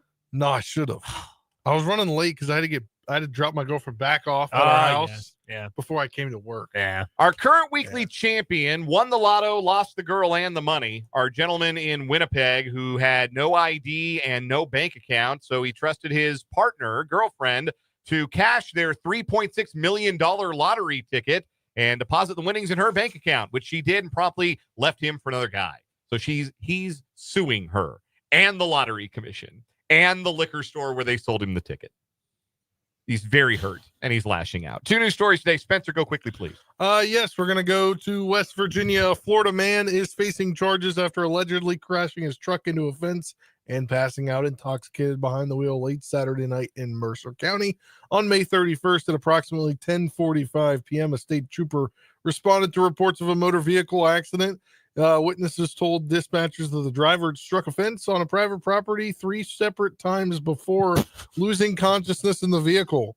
Upon arrival, the troopers found him, who identified himself with a Florida driver's license, Austin Mahar. He's passed out there. When asked to exit the truck, he was unsteady on his feet and reeked of alcohol. He admitted to drinking earlier that evening. Attempts to conduct a field sobriety test were cut short when he began vomiting and was unable to continue. EMS transported him to the hospital. Authorities noted the damaged mechanical fence valued at over $1,000 and damage to the front of his vehicle with the crash. While at the hospital, he allegedly became disruptive, profane, and shouting at hospital staff officers, stating he was smarter than all of you, and directing offensive remarks at a trooper. As a result, That's just drunk talk. he was charged with disorderly conduct in addition to the pending DUI charges. He refused fingerprinting that morning as well. Said he was, quote, not in the right frame of mind. And I'll say that he was to jail. Sweet, beautiful drunk talk. 3 times into the fence is great. Yeah. That's tough. All right, my story today, we're going to Fairfax County in Virginia. Hey, I know where that is. And we meet 3 gentlemen as part of a candle theft ring. 25-year-old Sincere Stewart, 28-year-old Devin Owens, 34-year-old Delonte Shaw, all of Washington, D.C., arrested in D.C. They are awaiting extradition. They stole nearly $32,000 worth of candles from a Bath and Body Works. That's like 6 Yankee candles. Over the course of months. The string of candle thefts began February 10th at the Bath and Body Works in Kingstown Town Center. Stole more than $1,800 worth of candles. The same location was hit 8 more times over the following months. A separate location was hit 5 times as part of the spree. In most of the thefts, the group made off with at least $1,000 in stolen candles. Their biggest score landed them $4,300 worth of candles. They were arrested May 29th, 4 days after the final candle theft. All right. Are they fencing? Like, what's the game? Dude, you want to make the apartment smell nice. I get They it. just love how they smell, man. But I got to make sure my wife wasn't part of this group. She loves those candles. I'm going to go with the tie going to sobriety here. I'm going to go with the candle caper, but I don't think that beats the most down bad guy in America. Canada. Or Canada. Most down North bad guy America. in North America. I just gave away his winning lottery ticket and, lost the girl. Sweet. My new boyfriend will love this. Yeah. I'm going to buy a car and leave you. And his response to suing the lottery commission is extremely funny. It'd be one thing if he was just suing his girlfriend. Suing the lotto and the liquor store is something else entirely. So that's our winner. What is wrong with you? Brought to you by our buddy Mo, State Farm Agent Ryan Mo Winkle Insurance and Financial Services. When we come back, a Belmont Stakes preview with Andy Weingarten on 580 Sports Talk.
Well, no motors running at the Belmont Stakes, but plenty of horsepower. Get it? You see what I did there? Hey-o. See what I did there, guys? The Belmont Stakes, the third leg of horse racing's Triple Crown, runs Saturday. And here to talk all about it is our horse racing correspondent, Andy Weingarten, formerly of WIBW TV and Wave 3 TV in Louisville. Andy, journalism won the Preakness. What did you think of that race? I thought it was phenomenal because of the way it happened when they make the turn for home and he's at least 6 lengths behind and he's caught in all that traffic. How he was able to get between those two horses was just amazing. Usually when you get stopped like that and you basically have to pull the horse up because he couldn't get through and then he got through, usually you're done. And he just picked up and ran down Gosper and won the race. I thought it was incredible. I thought at the top of the stretch, he had no chance to win that race. The Preakness winner and the Kentucky Derby winner both find themselves in the field for the upcoming Belmont Stakes. Just 8 horses in the field. Other than the size of the purse, the prestige, of the race, why do we find that the Belmont and the Preakness fields are as much smaller than the Kentucky Derby fields? Just for folks who might not know. Well, everybody wants that one shot at immortality, which is kind of what the Kentucky Derby provides. So, barring late scratches, you're going to get 20 horses in the field. But it's what we've talked about really over the past several years. That the time between the races is just not what it needs to be anymore. People are just not willing unless they win. And even if they win, Sovereignty wins the Kentucky Derby, chooses not to run in the Preakness 2 weeks later because the horses never run 2 weeks apart anymore. So they've got to do something to change that up. And it also probably hasn't helped over the last decade or so that the bonus purse, the $5 million for winning the Triple Crown, is no longer there because they couldn't find a sponsor for it. But they've got to do something. They've got to space out the races, and they've got to come up with a bonus for winning the Triple Crown, or if nothing else, a bonus for whoever gets the highest places on average. For example, journalism. Journalism was second in the Derby, first in the Preakness. Maybe he finishes in the top 3 here. If Sovereignty isn't the winner, then journalism would get a bonus. And they've got to do something like that to get more interest. We're joined by Andy Weingarten, formerly of WIBW TV and Wave 3 TV Louisville, our horse racing correspondent here on 580 Sports Talk, joining us on the Fleming Place Wine and Spirits Hotline. Year 38 of Andy joining us to talk all about the ponies and the Triple Crown. The Belmont is being run not at Belmont, but at Saratoga once again for the second year in a row. Andy, what's the big difference between Saratoga and Belmont Park? Well, a couple of them. The actual mileage around the track is a little shorter at Saratoga, and the turns are tighter. That's why they can't run it at 1.5 miles, where they would have to start the horses basically on the backstretch to go 1.5 miles to get to the finish line. You're basically going to start the race, and you're immediately going into a turn, which would not be fair for the outside horses because they'll have no chance to try to get inside quickly. So that's the biggest thing. I think it's lost a lot of its luster. Now, maybe once Belmont Park is remodeled and back to normal, and of course I know the Breeders' Cup is coming there in a couple of years, maybe it'll get its luster back. But frankly, although I love Saratoga, it's a beautiful race course. Just the scenery up there. It's like going to the Masters. I mean, it's just it's gorgeous. So I like that part of it, but it's lost a little bit of its luster, and not being 1.5 miles also hurts a little bit. What is the weather report looking like? Obviously, the Preakness was not nearly as messy as the Kentucky Derby was this year. What are we looking at weather-wise for this weekend? It's a little cool up there. They are hoping that things are going to warm up a little bit over the weekend, but they do have a shower chance. I think most of it is going to be in the morning and early afternoon, so I think it will be dry race time, be in the 70s. So hopefully they don't get enough rain overnight and in the morning to cause a muddy track. I think they'll have enough time, hopefully, to dry it out. If they have to seal the track, if they get too much rain and they have to seal the track, I think you're going to find a different favorite coming post time, because I think it was very obvious with journalism he did not like the sealed wet track at Churchill Downs, whereas he loved it, the dry track at Pimlico. You mentioned that it's going to be a little cool. How much does temperature matter for a race like this? Because we talk about the weather, the common man talks about the weather for a horse race. It's about rain, and is it going to be wet, and will it be muddy? Are they going to be on, dirt or grass, and how will that affect it? Does temperature play a big role in affecting a race? It can, but the thing is, by running the Derby in early May, the Preakness mid-May, and the Belmont in upstate New York in June, you really haven't hit the peak of summer heat yet. Excuse me. So, unless it was to get unusually hot, it doesn't play a big role in these races. I think it plays a bigger role later in the summer when they run some of the summer races that basically for older horses, or some of the late summer 3-year-old races, like, for example, the Travers Stakes up at Saratoga. It can get warm, it can get very humid. It might make more of a difference then. We're talking to Andy Weingarten, who joins us every single race for the Triple Crown here on 580 Sports Talk via the Fleming Place Wine and Spirits Hotline. Our horse racing correspondent, formerly of Wave 3 TV and WIBW TV.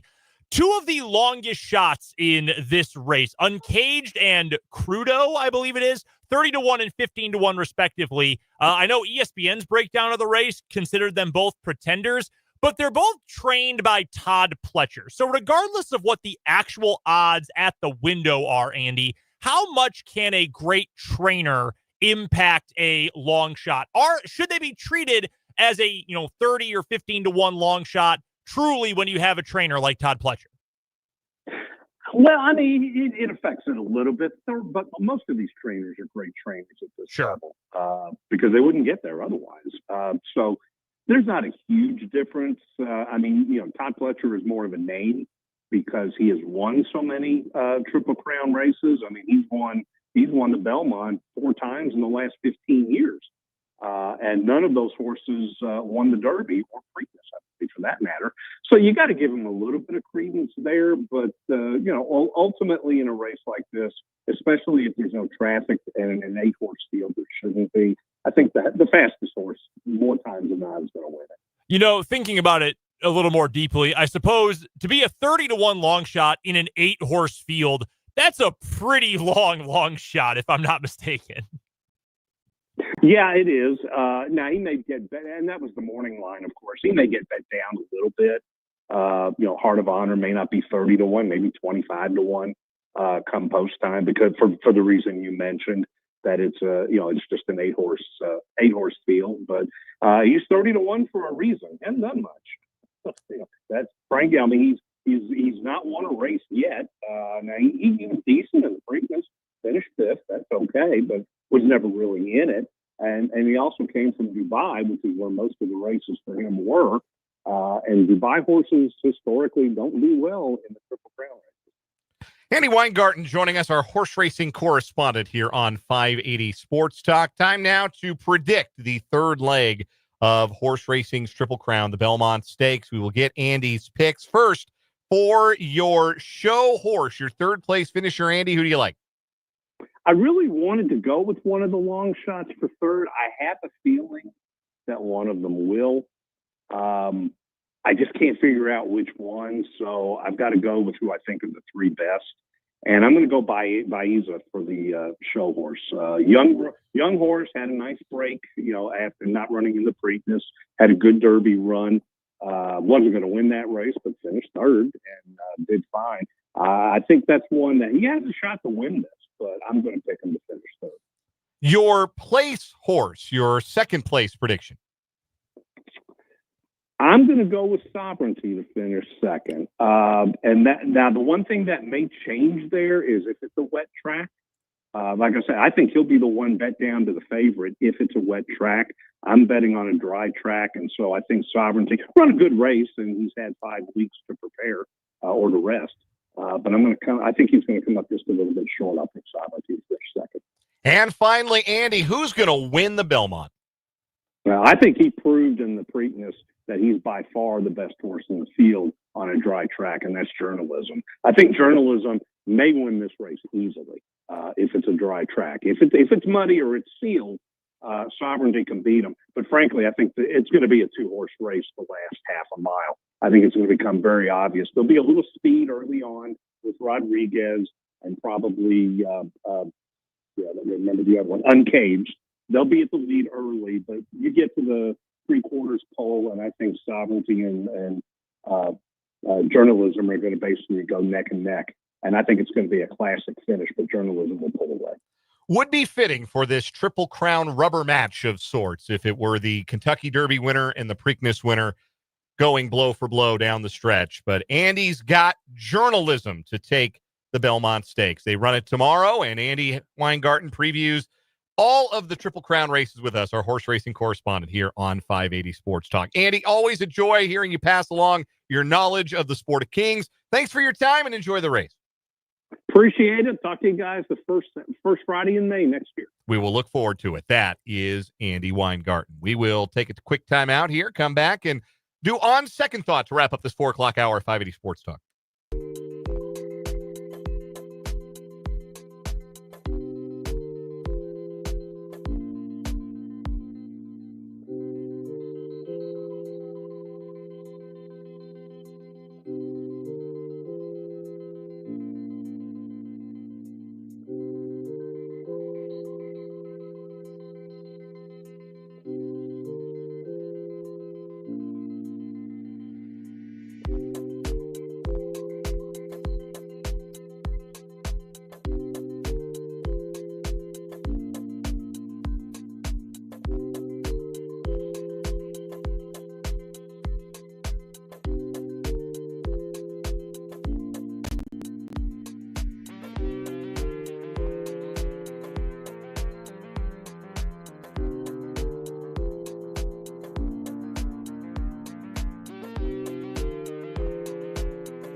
I have it on second thought for the players of the National Basketball Association. On second thought, maybe y'all shouldn't have said Tyrese Halliburton was the most overrated player in the NBA. Because he's coming for your souls one by one in these NBA playoffs. Game-winning shot last night for Halliburton, game one of the NBA Finals. My theory is that players didn't actually think Tyrese Halliburton was overrated. I just think they don't like him. So somebody dove into the details of it. Do you know how many players were surveyed for that from The Athletic? Yeah, was it close to 100 or? It was under 100. All things told, it was something like 11 NBA players called Tyrese Halliburton that, which was more than anyone else. Sure. So really, those 11 dudes completely changed the narrative, potentially, of this man's entire career. Like, oh, you thought he was overrated? Now, I will say, he is playing unbelievable basketball, specifically in the final 5 minutes of games. He has attempted, I saw this earlier today, 15 shots to either tie or take the lead of games, 15 over the course of the year, within the last minute. He's made 13 of them. That's preposterous. For comparison's sake, Kobe Bryant didn't make 13 in his entire career. It's wild. Yeah. Absolutely Ooh, wild. wow. He's also the most overrated player of all time, but that's neither here nor there. To a certain subset of NBA fan, that is 100% correct, and I will not elaborate further. Do you have it on second thought? Dude, like, I can't ever share that take on the internet because, like, No. people will come abduct my family. Kobe's got shooters on social media. I- And in some, like, Meet Me in Temecula was over Kobe Bryant. You know what? That's my on second thought for today. When I was a child, like 8 years old, and my dad went on a business trip to LA, he brought me home a number 8 Kobe jersey. Again, this was circa like 2002, early 2003. Pre-Eagle, Colorado? Yes. Okay. Because then that happened, and my mom said, you don't get to wear that anymore. Smart. And it disappeared into the closet. Good parenting. I never should have liked him because he's the most overrated player of all time. Good parenting by your mom. Yes. That's good stuff. You got on second thought, Spencer? Yeah, I thought my Nats had turned a corner, and then the Cubs came. I thought the Cubs would be a good test to see where they were, and maybe that bullpen still sucks, and the offense isn't where it needs to be because they scored like what was it, like 3 or 4 runs total in the series. Yeah, it wasn't great for your Nats. Cubs are now 5-1, by the way, in the 580 Sports Talk Derby. As they should be. Yeah, They're I mean, they should They're be. a serious baseball team playing against two teams that aren't. Did the Nats sweep the Rocks, or was it 2-1? I think the Rockies did get one. Yeah, I think it was 2. Okay. Yeah, The Nationals they did. They got 3-3. Rockies 1-5. Correct. Cubs 5-1. There you have Not it. that I'm About a bragging. serious. That's the serious ranking too. In the 5 o'clock hour, we got our headlines. We got the city by city tour of the Rally House jingles, and we'll preview the Royals and the White Sox series.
Let's get it. Third and final hour on this Friday edition of 580 Sports Talk. It's our final hour of the day. It's our final hour of the week here on the Sports Voice of Kansas, 580 WIBW, FM 104.9, online at 580WIBW.com, and on video, streaming on our YouTube channel, 580 Sports Talk, and on our Facebook page, WIBW News.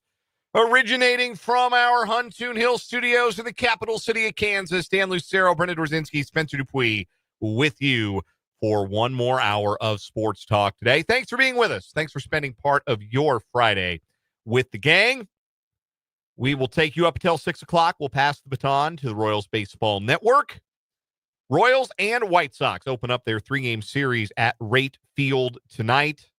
Davis Martin goes for the White Sox. Seth Lugo on the bump for the Royals as they try to make it 2 straight wins and try to guarantee themselves at least a 500 record on this 2-city 6-game road trip after winning a series over the Cardinals with their 7-5 win in the second game of a doubleheader last night. That's just their second series win in their last 8 series.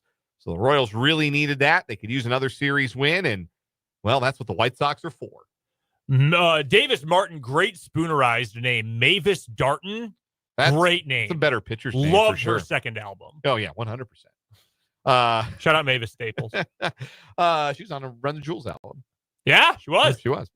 We have got, in this final hour of the show, we got our 580 Sports Talk headlines. We'll be frank, it's slow news day. There's not a whole lot that we're going to really do a deep dive on for the 580 Sports Talk headlines. And that is why Dan is about to introduce our first ever edition of the CFL Roundup. Oh, my God. Last night. That's not real football.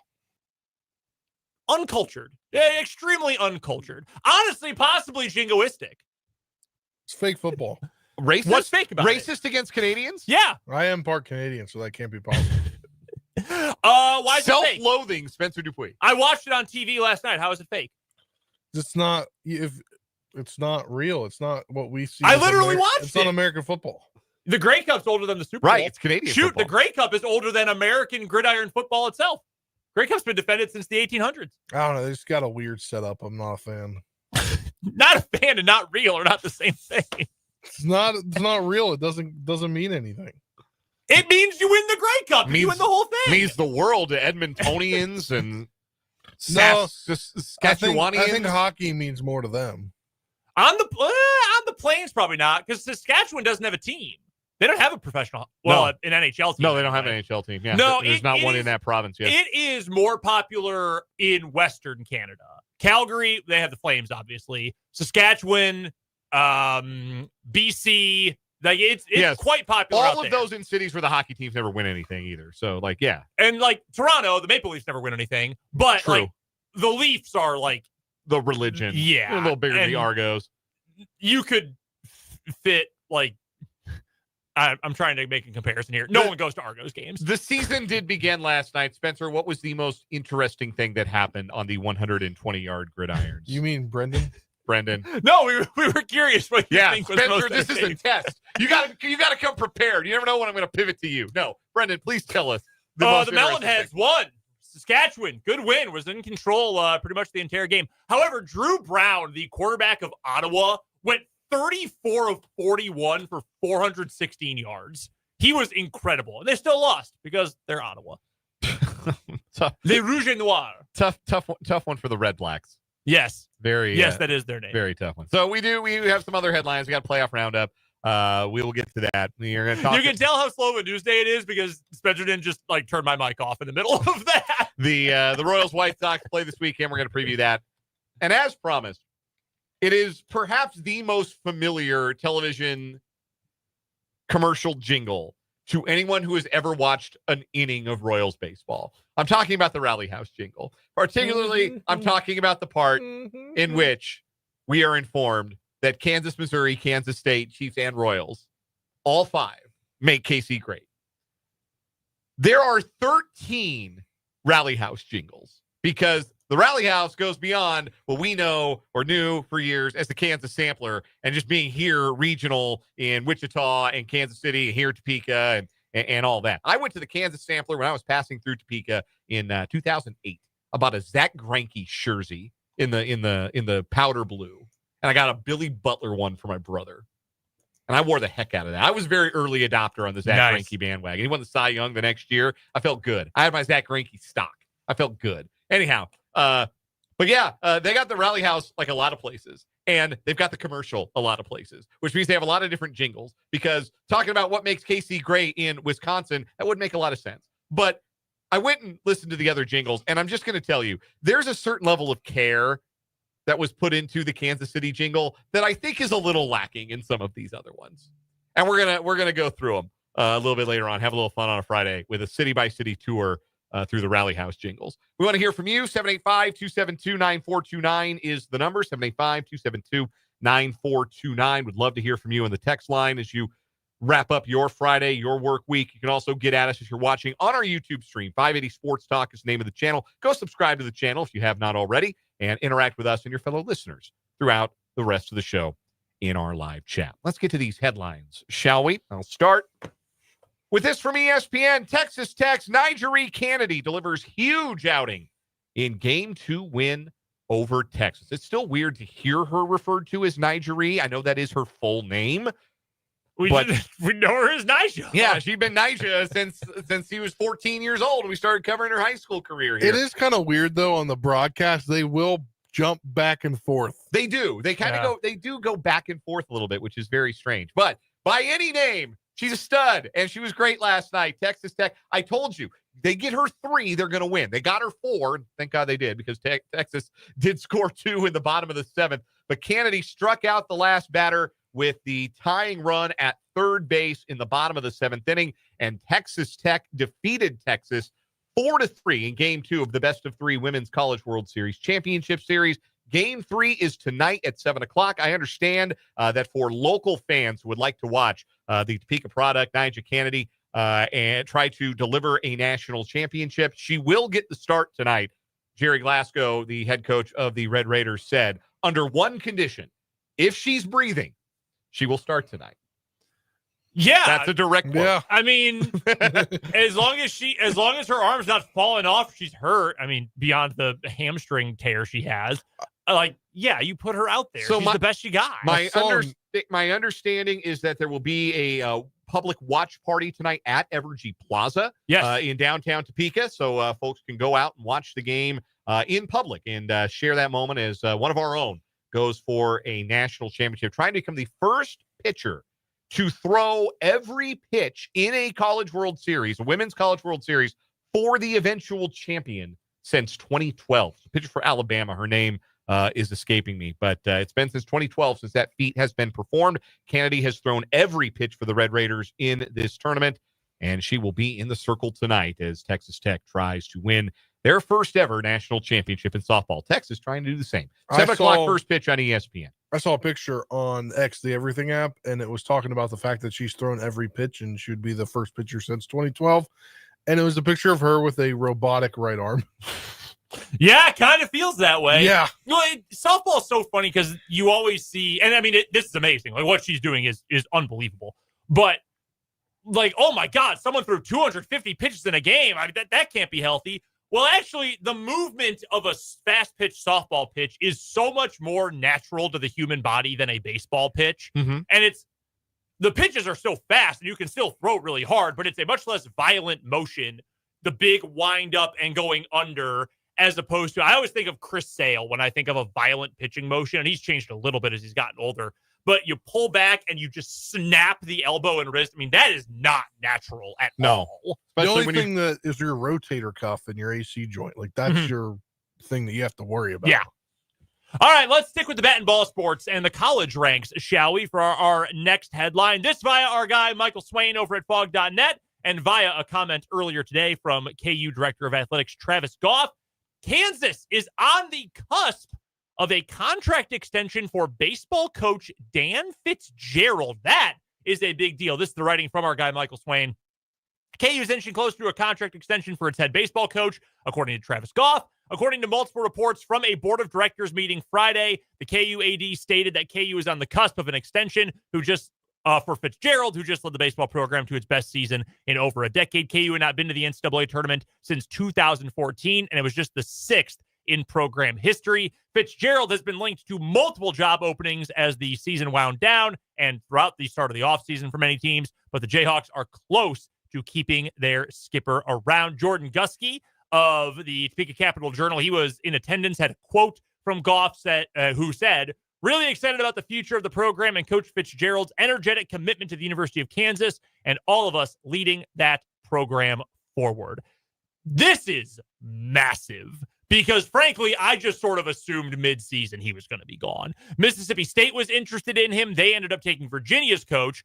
Virginia then has reportedly been interested, but if Fitzgerald sticks around even for one more year, that is massive for a KU baseball program that, frankly, has almost always been an after. Again, 6 ever appearances in the NCAA tournament, none in the last 11 years.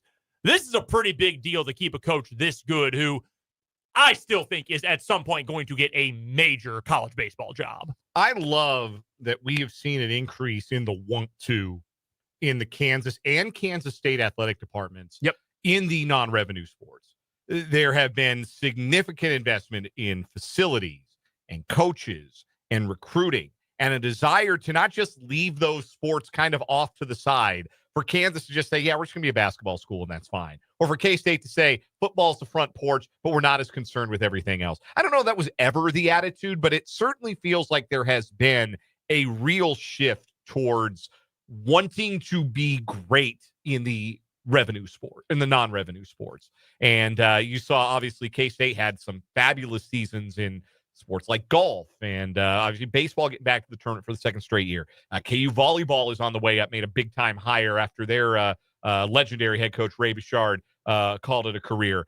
Their baseball program leveling up. That's been great to see. So really, really encouraged by that, what we're seeing just broadly. And it goes back to the athletic directors. Gene Taylor and Travis Goff want and see an opportunity, a void in the Big 12 when for so many years it was Texas and Oklahoma were just going to dominate those non-revenue sports because they had the resources, they had the recruiting base, they had the history.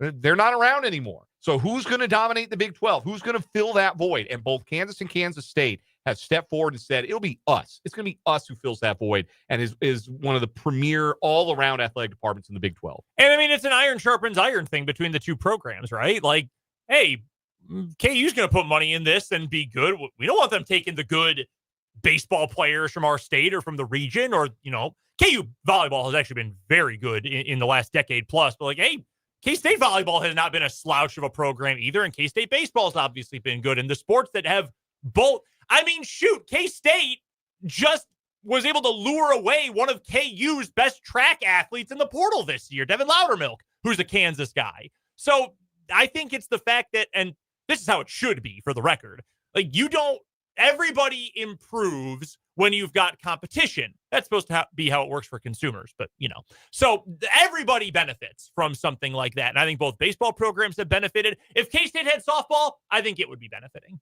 I wish K-State had softball. I would love to see K-State add a softball program someday. I heard a fascinating stat today. And this is from somebody who works in the hospitality business.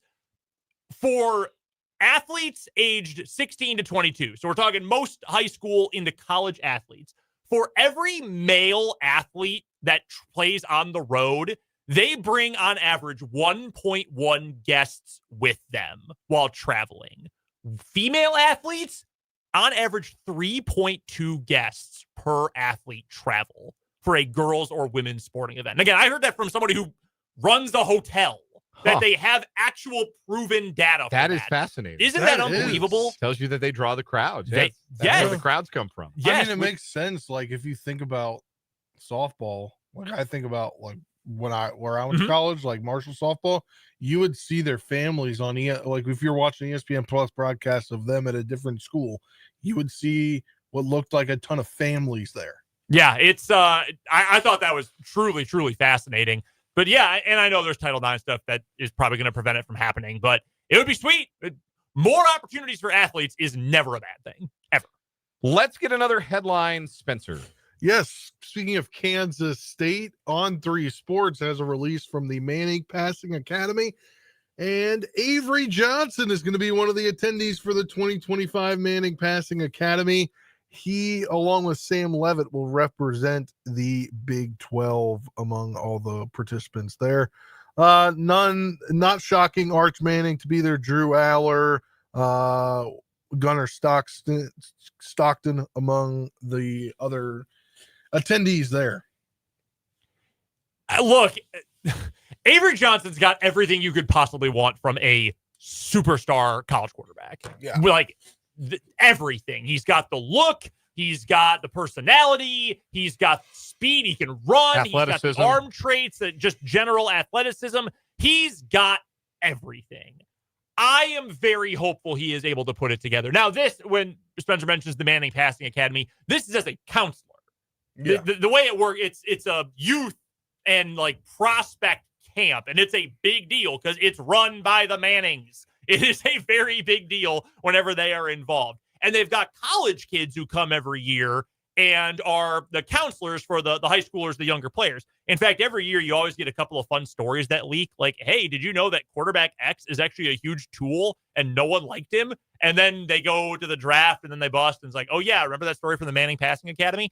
There's always fun stuff like that comes out of it. Like, it is there. And this is why I keep beating this horse. Like, if he takes that next step to being not just a great athlete at quarterback, but putting all the other quarterback stuff together, he can be great. He can be a top, the size has me a little concerned for the draft. Like, he can be an NFL draft pick in the top 3 rounds next year if he is able to take that step. And I'm bullish on what Matt Wells is able to do with him, especially now that Matt Wells is the guy as offensive coordinator. Like, it is his show entirely. And I know the detraction from Matt Wells, because he had some good quarterbacks when he was at Utah State. He worked with Chuck Keaton, I believe, who, college quarterback, not a pro. He also worked with Jordan Love, who, whatever you want to say about his, ability to be an elite quarterback, he had top 10 quarterback in the NFL. Like, that's a good player. The detractors say, well, that was actually his offensive coordinator, David Yost. It wasn't Matt Wells. I'm not going to pick nits like that. Matt Wells was the coach and led the offense for teams that had some really good quarterbacks. I see no reason why Avery Johnson can't take that same step. If he doesn't, again, this is probably like a 9-win team, and he'll be a very good college quarterback, and probably very similar season to last year for Kansas State, which is not bad. That's not a bad thing. But they've got potential to be even better than that, and I think it is hinging on number 2 in purple.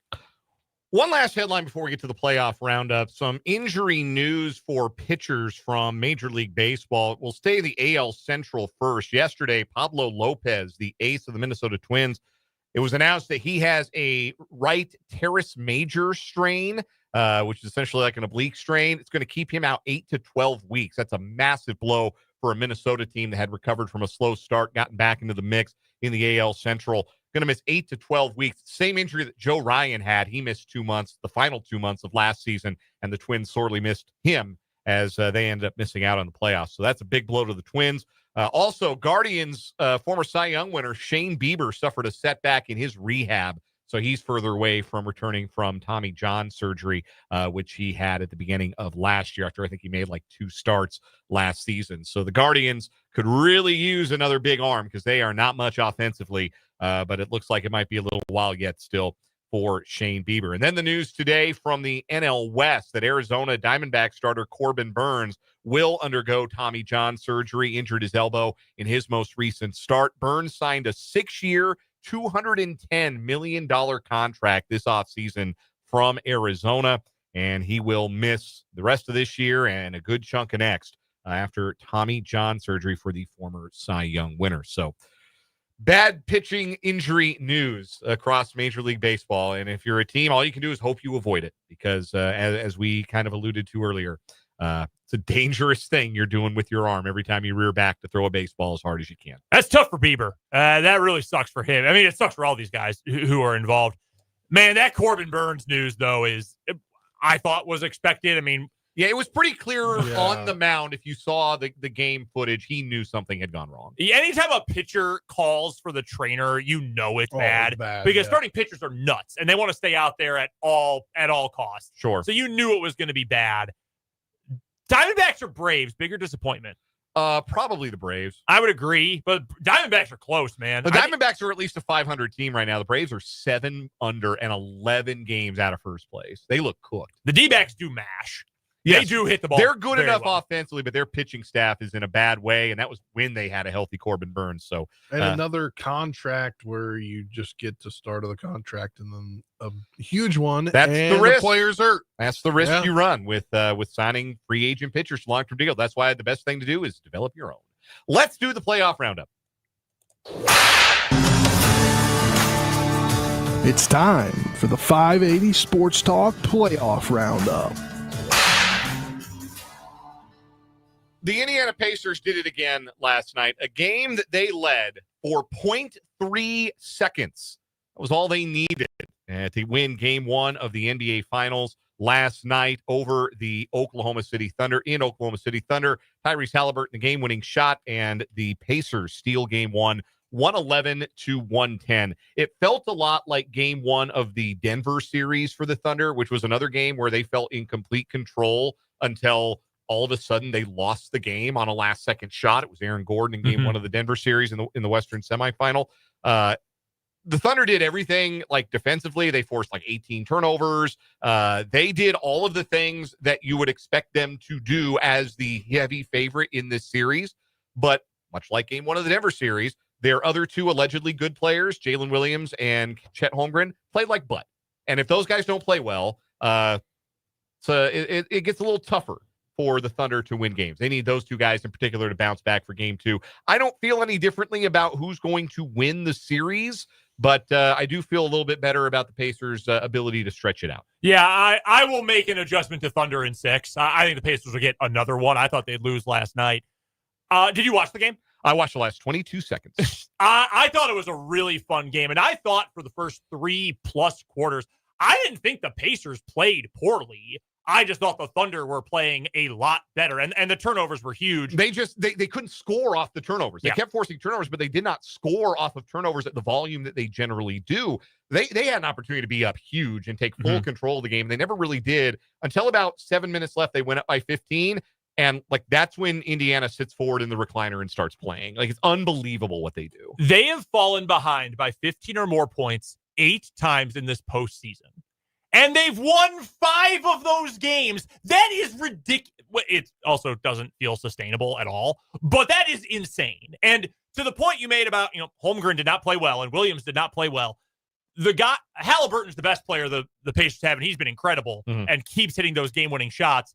But Pascal Siakam has been great, and Aaron Nesmith has been all-star caliber this whole postseason. Yeah. No one would have predicted that. No.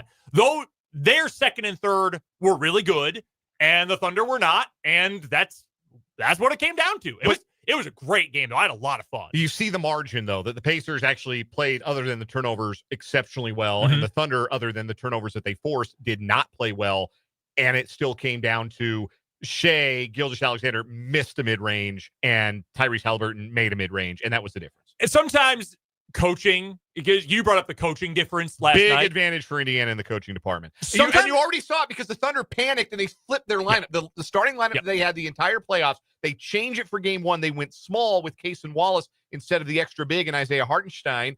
And that, to me, that's the most alarming thing, I think, if you're the Thunder. Not that they lost game 1. They lost game 1 of the Denver series, and when they came out fine. They've trailed in 3 of their 4 series. It happens. I am more alarmed to the fact that they panicked before their coach panicked before the series even started and said, we have to do something different. No, you don't, man. You're favored by a lot. Go be yourself. And sometimes the best coaching is just having trust in your guys that they're gonna make a play. And Tyrese Halliburton does not always take good shots, but it feels like every late game shot is a good one for him. Just, all right, go do something. Go make it happen. And they believe Rick Carlisle has done an incredible job with that team.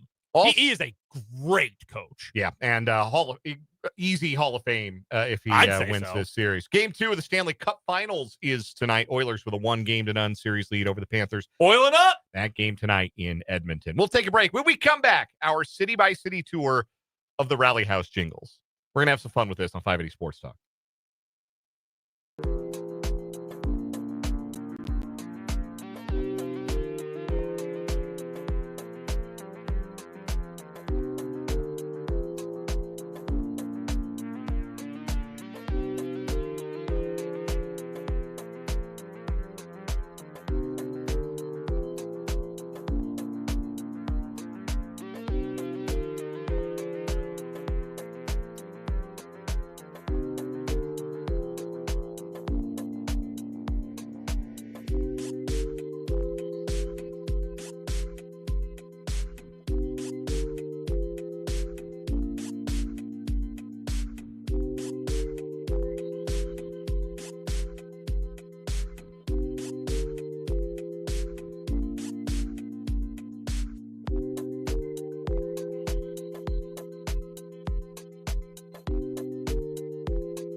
5:33 on 580 Sports Talk. Dan, Brendan, Spencer. Text line is 785-272-9429. If you're watching on our YouTube channel, 580 Sports Talk, we got the live chat humming. If you've watched a Royals game on television, or if you've watched television, you have surely heard the regional jingle for Rally House, or some of you old heads may remember it as the Kansas Sampler. The building here in Topeka still says Kansas Sampler. Still design, yeah. Lawrence too, downtown Lawrence. Yeah. So some of them still the Kansas Sampler. This is home for the Rally House brand, and you know the jingle, and it's probably even just the mere mention of it gets it running through your head. But on the off chance that you don't know what we're talking about, and Spencer, I'm sure you have the audio queued up and ready to go here. This is what the relevant portion, the regional portion of the Rally House Kansas City jingle sounds like. Kansas, Missouri, Kansas State, Chiefs and Royals make KC great. So that's the jingle. It's really good. It's punchy. It mentions the teams that are the most important to people, at least in the greater Kansas City area. I mean, I don't know how many Mizzou fans we've got here in Topeka, but, greater Kansas City, certainly you have, it's on the border, so you got some Mizzou fans. But it's punchy, it's catchy, it's memorable.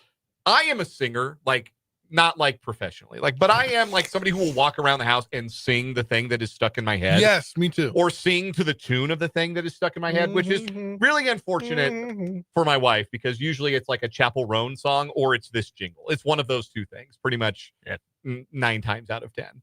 My wife hates when I do the Rally House jingle. Hates it. I do the jingle all the time. But that's the Kansas City jingle. I think that's the best one. And you might be saying, what do you mean the best one? There are a lot more. Rally House is actually all over the Midwest. I had no idea. And then there's one in Mid-Atlantic area. There's a Philly. Yes. Yeah, we're going to get there. Rally House exists. I learned this 3 days ago. I had a friend of mine who was posting on Blue Sky that he was getting tired of, because if you one of two, when it comes to a jingle, either you embrace it and get stuck in your head, or you're like, oh my God, please give me a lobotomy. I don't want to hear this commercial again. And a friend of mine was talking about that while watching a Rockies game. And I said, well, wait a minute. Why are you getting the Rally House Kansas City commercials during a Rockies game? No, it's the Colorado Rally House. What? I had no idea. Lived there, grown up there, had no idea that the company had expanded to Colorado. Mm-hmm. So naturally, my interest was piqued, and I had to go hear the Colorado jingle. And this is what the Colorado version of the Rally House jingle sounds like. Broncos, Buffaloes, and the Rams. Nuggets, Rockies, and Avalanche. So they, again, get everybody in there. But I'm thinking to myself, okay, first of all, it sounds like a different singer. Second of all, it's a bit of a stretch rhyming Rams with Avalanche. Bit of a stretch. A bit, yeah. Bit of a stretch. But that then got me curious, and I ended up finding all of the regionally appropriate Rally House jingles. We're going to run through as many of them as we can here. We're going to do the Chicago one, because it's the one, because you, a Chicagoan, had no idea that the Rally House had stores in Chicagoland. No clue. No idea. No clue. But they do, and this is the regionally appropriate jingle for Chicago. Bears, Cubs, Bulls, and White Sox. Illinois, Notre Dame, and the Blackhawks. It's not good, but it is better than the Denver one. At least it rhymes. Yeah. How do you feel about having Notre Dame included? Having lived there for the first 18 years of my life, yes. Yeah, I get it. Illinois, Notre Dame, and the Blackhawks. So we're putting that one above the Colorado. I put that one above ladder. the Colorado one, yes. All right. So, Kansas City's still at the top. So started looking also in the continuing to look in the Midwest, our Central Divisions teams, if you will. Minnesota's another one with only 5 teams. Here's the regionally appropriate Minnesota jingle. T-Wolves, Gophers, and the Twins. Minnesota Wild, Skull Vikings. No, bad. So bad. Last place. Get it out of here. Twins and Vikings don't rhyme. He tried to go Skull Vikings. No. No. Doesn't work. Last place. That goes below Denver. That you're going to hear one that's worse. I promise you this. So that's Minnesota. How about Wisconsin? Hey, you're a Packer fan. Sure. You make your next trip to Lambeau. Maybe you swing by I don't know if they have a rally house in or near Lambeau Field. But anyway, here's the Wisconsin version. Marquette Eagles, Wisconsin Badgers, Brewers, Bucks, and the Packers. That's fine. Yeah, that one works for me. That's inoffensive. Yeah, I can live with that. I think 5 teams kind of feels like the sweet spot. Yeah. 5 teams, and you're not having to stretch anything. Yeah. Packers and Badgers is a theoretical rhyme. Yeah. A slight slant rhyme. Yeah, that one's inoffensive. That's fine. It works. I will allow. Let's go to Texas. Okay. We've got Rally House Dallas. All right. This is way too many teams. Here it is. Rangers, Cowboys, Stars, don't mess with Mavericks, Aggies, Red Raiders, or Texas. Nope. That's below, It's like that's 8? below Is that 8? Minneapolis. Is that 8? Yeah, yes, that is 8 teams. That's below Minneapolis. Barely, but that's my new last place. So that's Dallas. Does Houston get a similar treatment? Texans, Rockets, and Dynamo. Houston Cougars and Astros. Okay.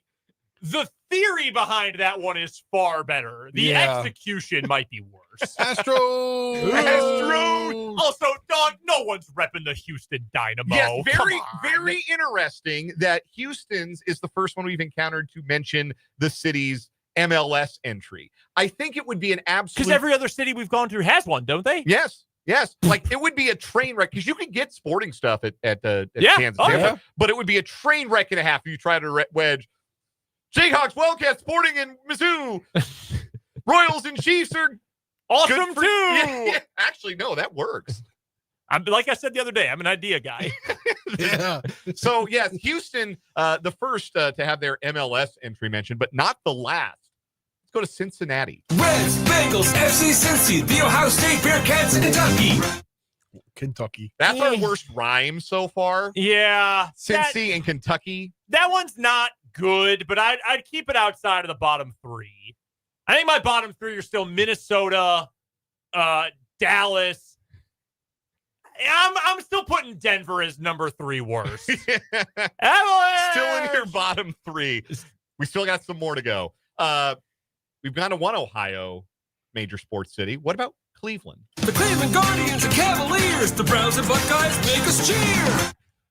That's okay. That's 4 names. That's kind of hokey, but it's all right. Yeah. The Browns and Buckeye, like that works. Make us cheer and make Casey kind of harkens back to make Casey great in a good way. Like I'll allow that one. That one works for me. That's acceptable. Yeah, the Cleveland one, that's some of the better work of the jingle writer. Let's stay in the Great Lakes region. How about Michigan? Lions, Tigers, Red Wings, Pistons, Spartans, Chippewas, everything Michigan. Okay, there's no need to carry the A.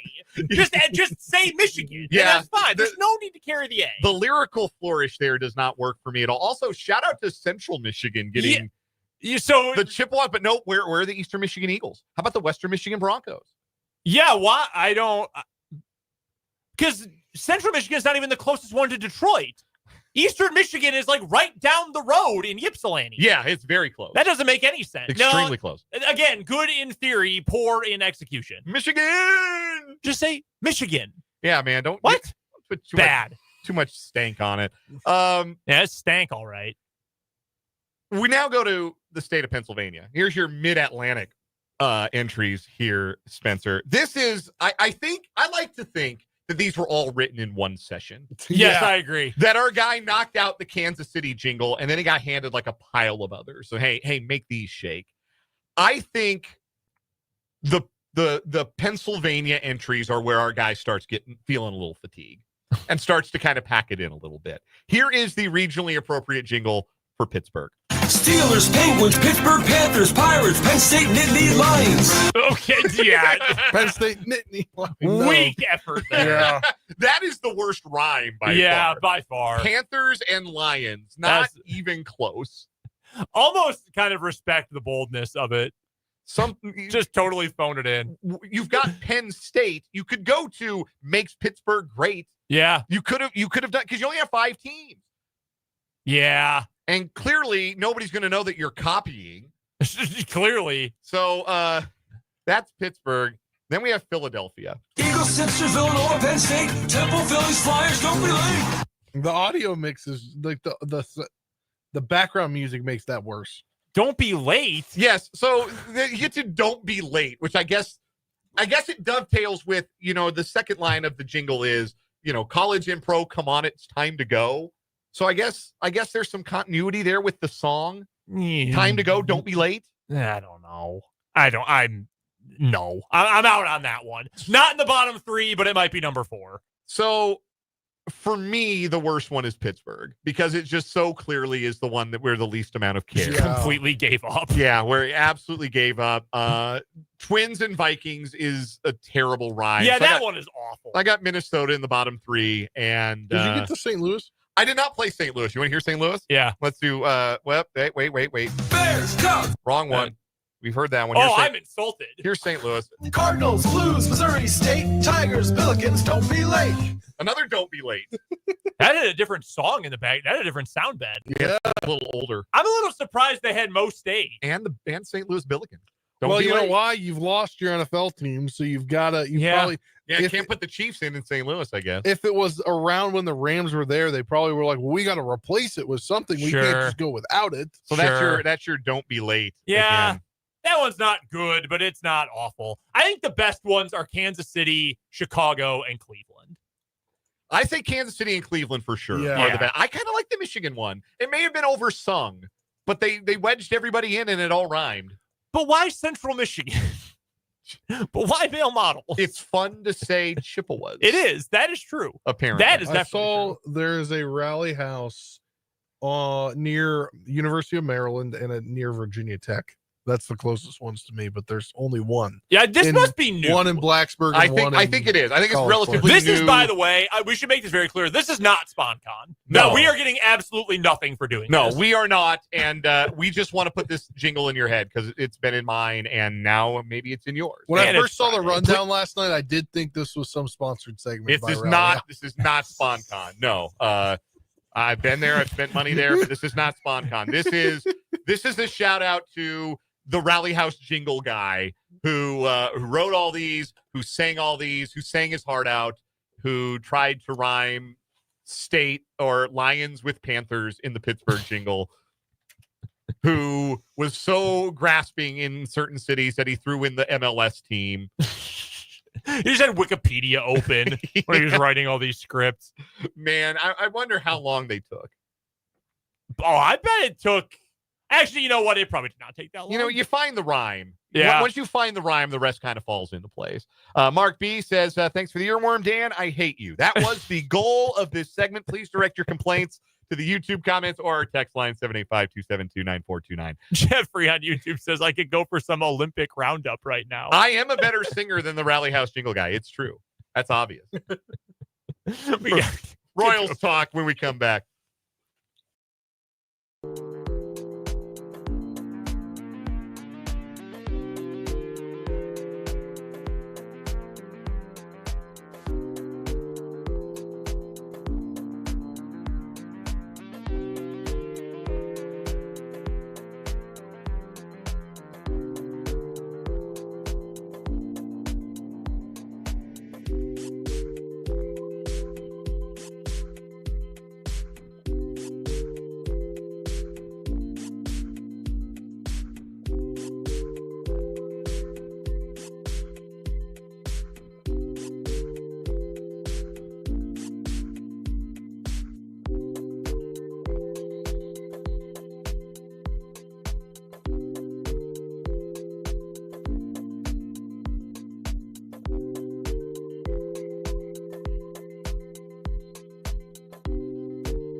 548 on 580 Sports Talk. If you learned anything from the last segment, it should be that Kansas City has the best of the Rally House jingles.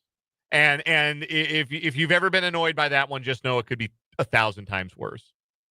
Yeah, it really could be. I just learned this on the text line from our guy, Mark H. Tomorrow is National Chocolate Ice Cream Day, which is great because I have a Kroger brand or Dillon's brand party pail of chocolate in my deep freezer. Ooh. I will be indulging throughout the day tomorrow. Sounds good to me. To celebrate the holiday. I don't know what we're doing, cake/ice cream. I think we're doing cupcakes. My son's having a little birthday party tomorrow. Today's my son's first birthday, as I mentioned at the top of the show. So, we're at a little birthday party. We'll have some cupcakes. Maybe we get some chocolate ice cream. Maybe we have to now for the occasion. What other things historically have happened on your son's birthday? D-Day, anniversary of D-Day. Yeah, 80 years. Or 81 years now, excuse me. I guess I don't really I'm not really aware so much of what happened on his day in history other than D-Day. D-Day is that's a really good one. Bjorn Borg was born. Nice. Sex in the City premiered in 1998. Okay. What's yours? What on September 22nd? What's the thing of that day? The Emancipation Proclamation. That's awesome. You can have that fact forever. And the debut of Friends. First episode of Friends. Mine is Victory in Japan Day. Ah. Yeah. Like to use that one as a good fact. Good fun fact. D-Day, not like a good day necessarily, a lot of death, but obviously a major day in world history. Also this day in history, the Great Seattle Fire. Okay. And I don't think I realized that there was a great Seattle Fire. And I know about Chicago's. The first drive-in movie theater open. Other birthdays include DeAndre Hopkins, Chief Great, and Chicago-based rapper Vic Mensa, as well as Dan's favorite singer, Uncle Cracker. Paul Giamatti. Yeah, some good ones on here. Yeah, I liked Sideways. Steve Vai. Hey, good guitarist. Yeah. The Kansas City Royals open a series against the Chicago White Sox tonight. 3-game set. Very, very Friday show. Against a team that the Royals have beaten 16 of the last 17 times dating back to last season. They are 4-0 against the Chi Sox this season. Seth Lugo on the mound tonight against Davis Martin. Tomorrow's matchup, Michael Wacha and Adrian Hauser. Sunday, it'll be Michael Lorenzen getting the ball against Shane Smith. And this is explicitly to give Chris Bubic a couple of extra days rest. They're trying to monitor Bubic's workload as, of course, he was coming off of injury and pitched exclusively out of the bullpen last season. So this is probably a smart move for the long-term success of Bubic and the rest of the starting rotation to be able to put a spacer in there like Michael Lorenzen, who has not been good of late, but is certainly capable of soaking up some innings and at his best, giving you a more than competitive start. I won't be surprised if this is deployed a few more times here in the middle months of the season. The other nice thing is it holds Bubic back for the Yankees series. Yep. So you get start him against a serious team. He gets to pitch at home against the Yankees coming up next week. So Michael Lorenzen will go on Sunday. Royals got to keep the bats rolling. 3 straight games, 5 or more runs scored. Give me a prediction for the weekend, guys. Any old prediction. Could be anything. Could be wins, losses. Could be any old prediction.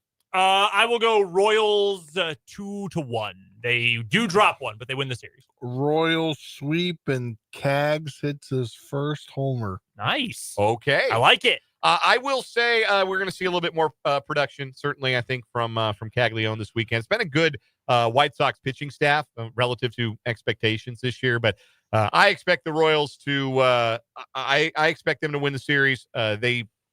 Recent history suggests that they ought to sweep it. Sweep would be big. Sweep would be really big. Getting home off of a 5-1 road trip with the Yankees in town for Jack's home debut. That'd be real big to go in on that high. So game 1 is tonight, 6:40 first pitch, 6 o'clock pregame coverage right here on 580 WIBW and FM 104.9. We'll take one more timeout, come back with a final word for the week.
It is a final word for the week. Make it good. Brendan Dworzinski. Final word for me is that I'm not throwing in the towel on Cole Ragans by any means. I think doing so is, frankly, just pretty foolish at this point.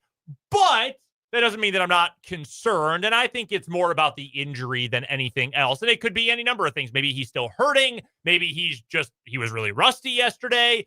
Maybe he's just trying to protect himself and he's worried about getting re-hurt. But as we all know, having covered sports as long as we have, the easiest way to get yourself hurt is to play worried that you're going to get yourself hurt. I don't know what it's going to take for him to get back to form. Hopefully it's just get through one rusty start and you're back at it. So I'm not giving up yet.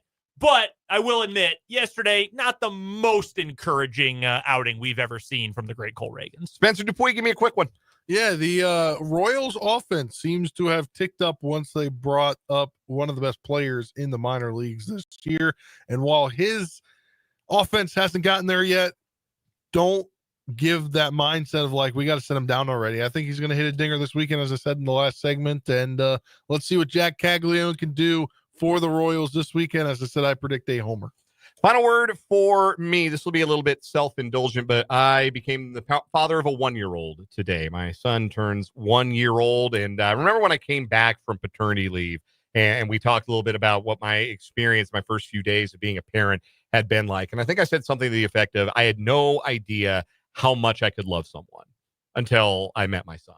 And then I just continued to blow further past that expectation every day I got to spend with him. I've got a great kid, guys. I got to tell you, I love my son to death. He's funny. He's a little bit ornery. He's a little bit curious. He's starting to walk a little bit, so he's going to really leave us in the dust here very soon.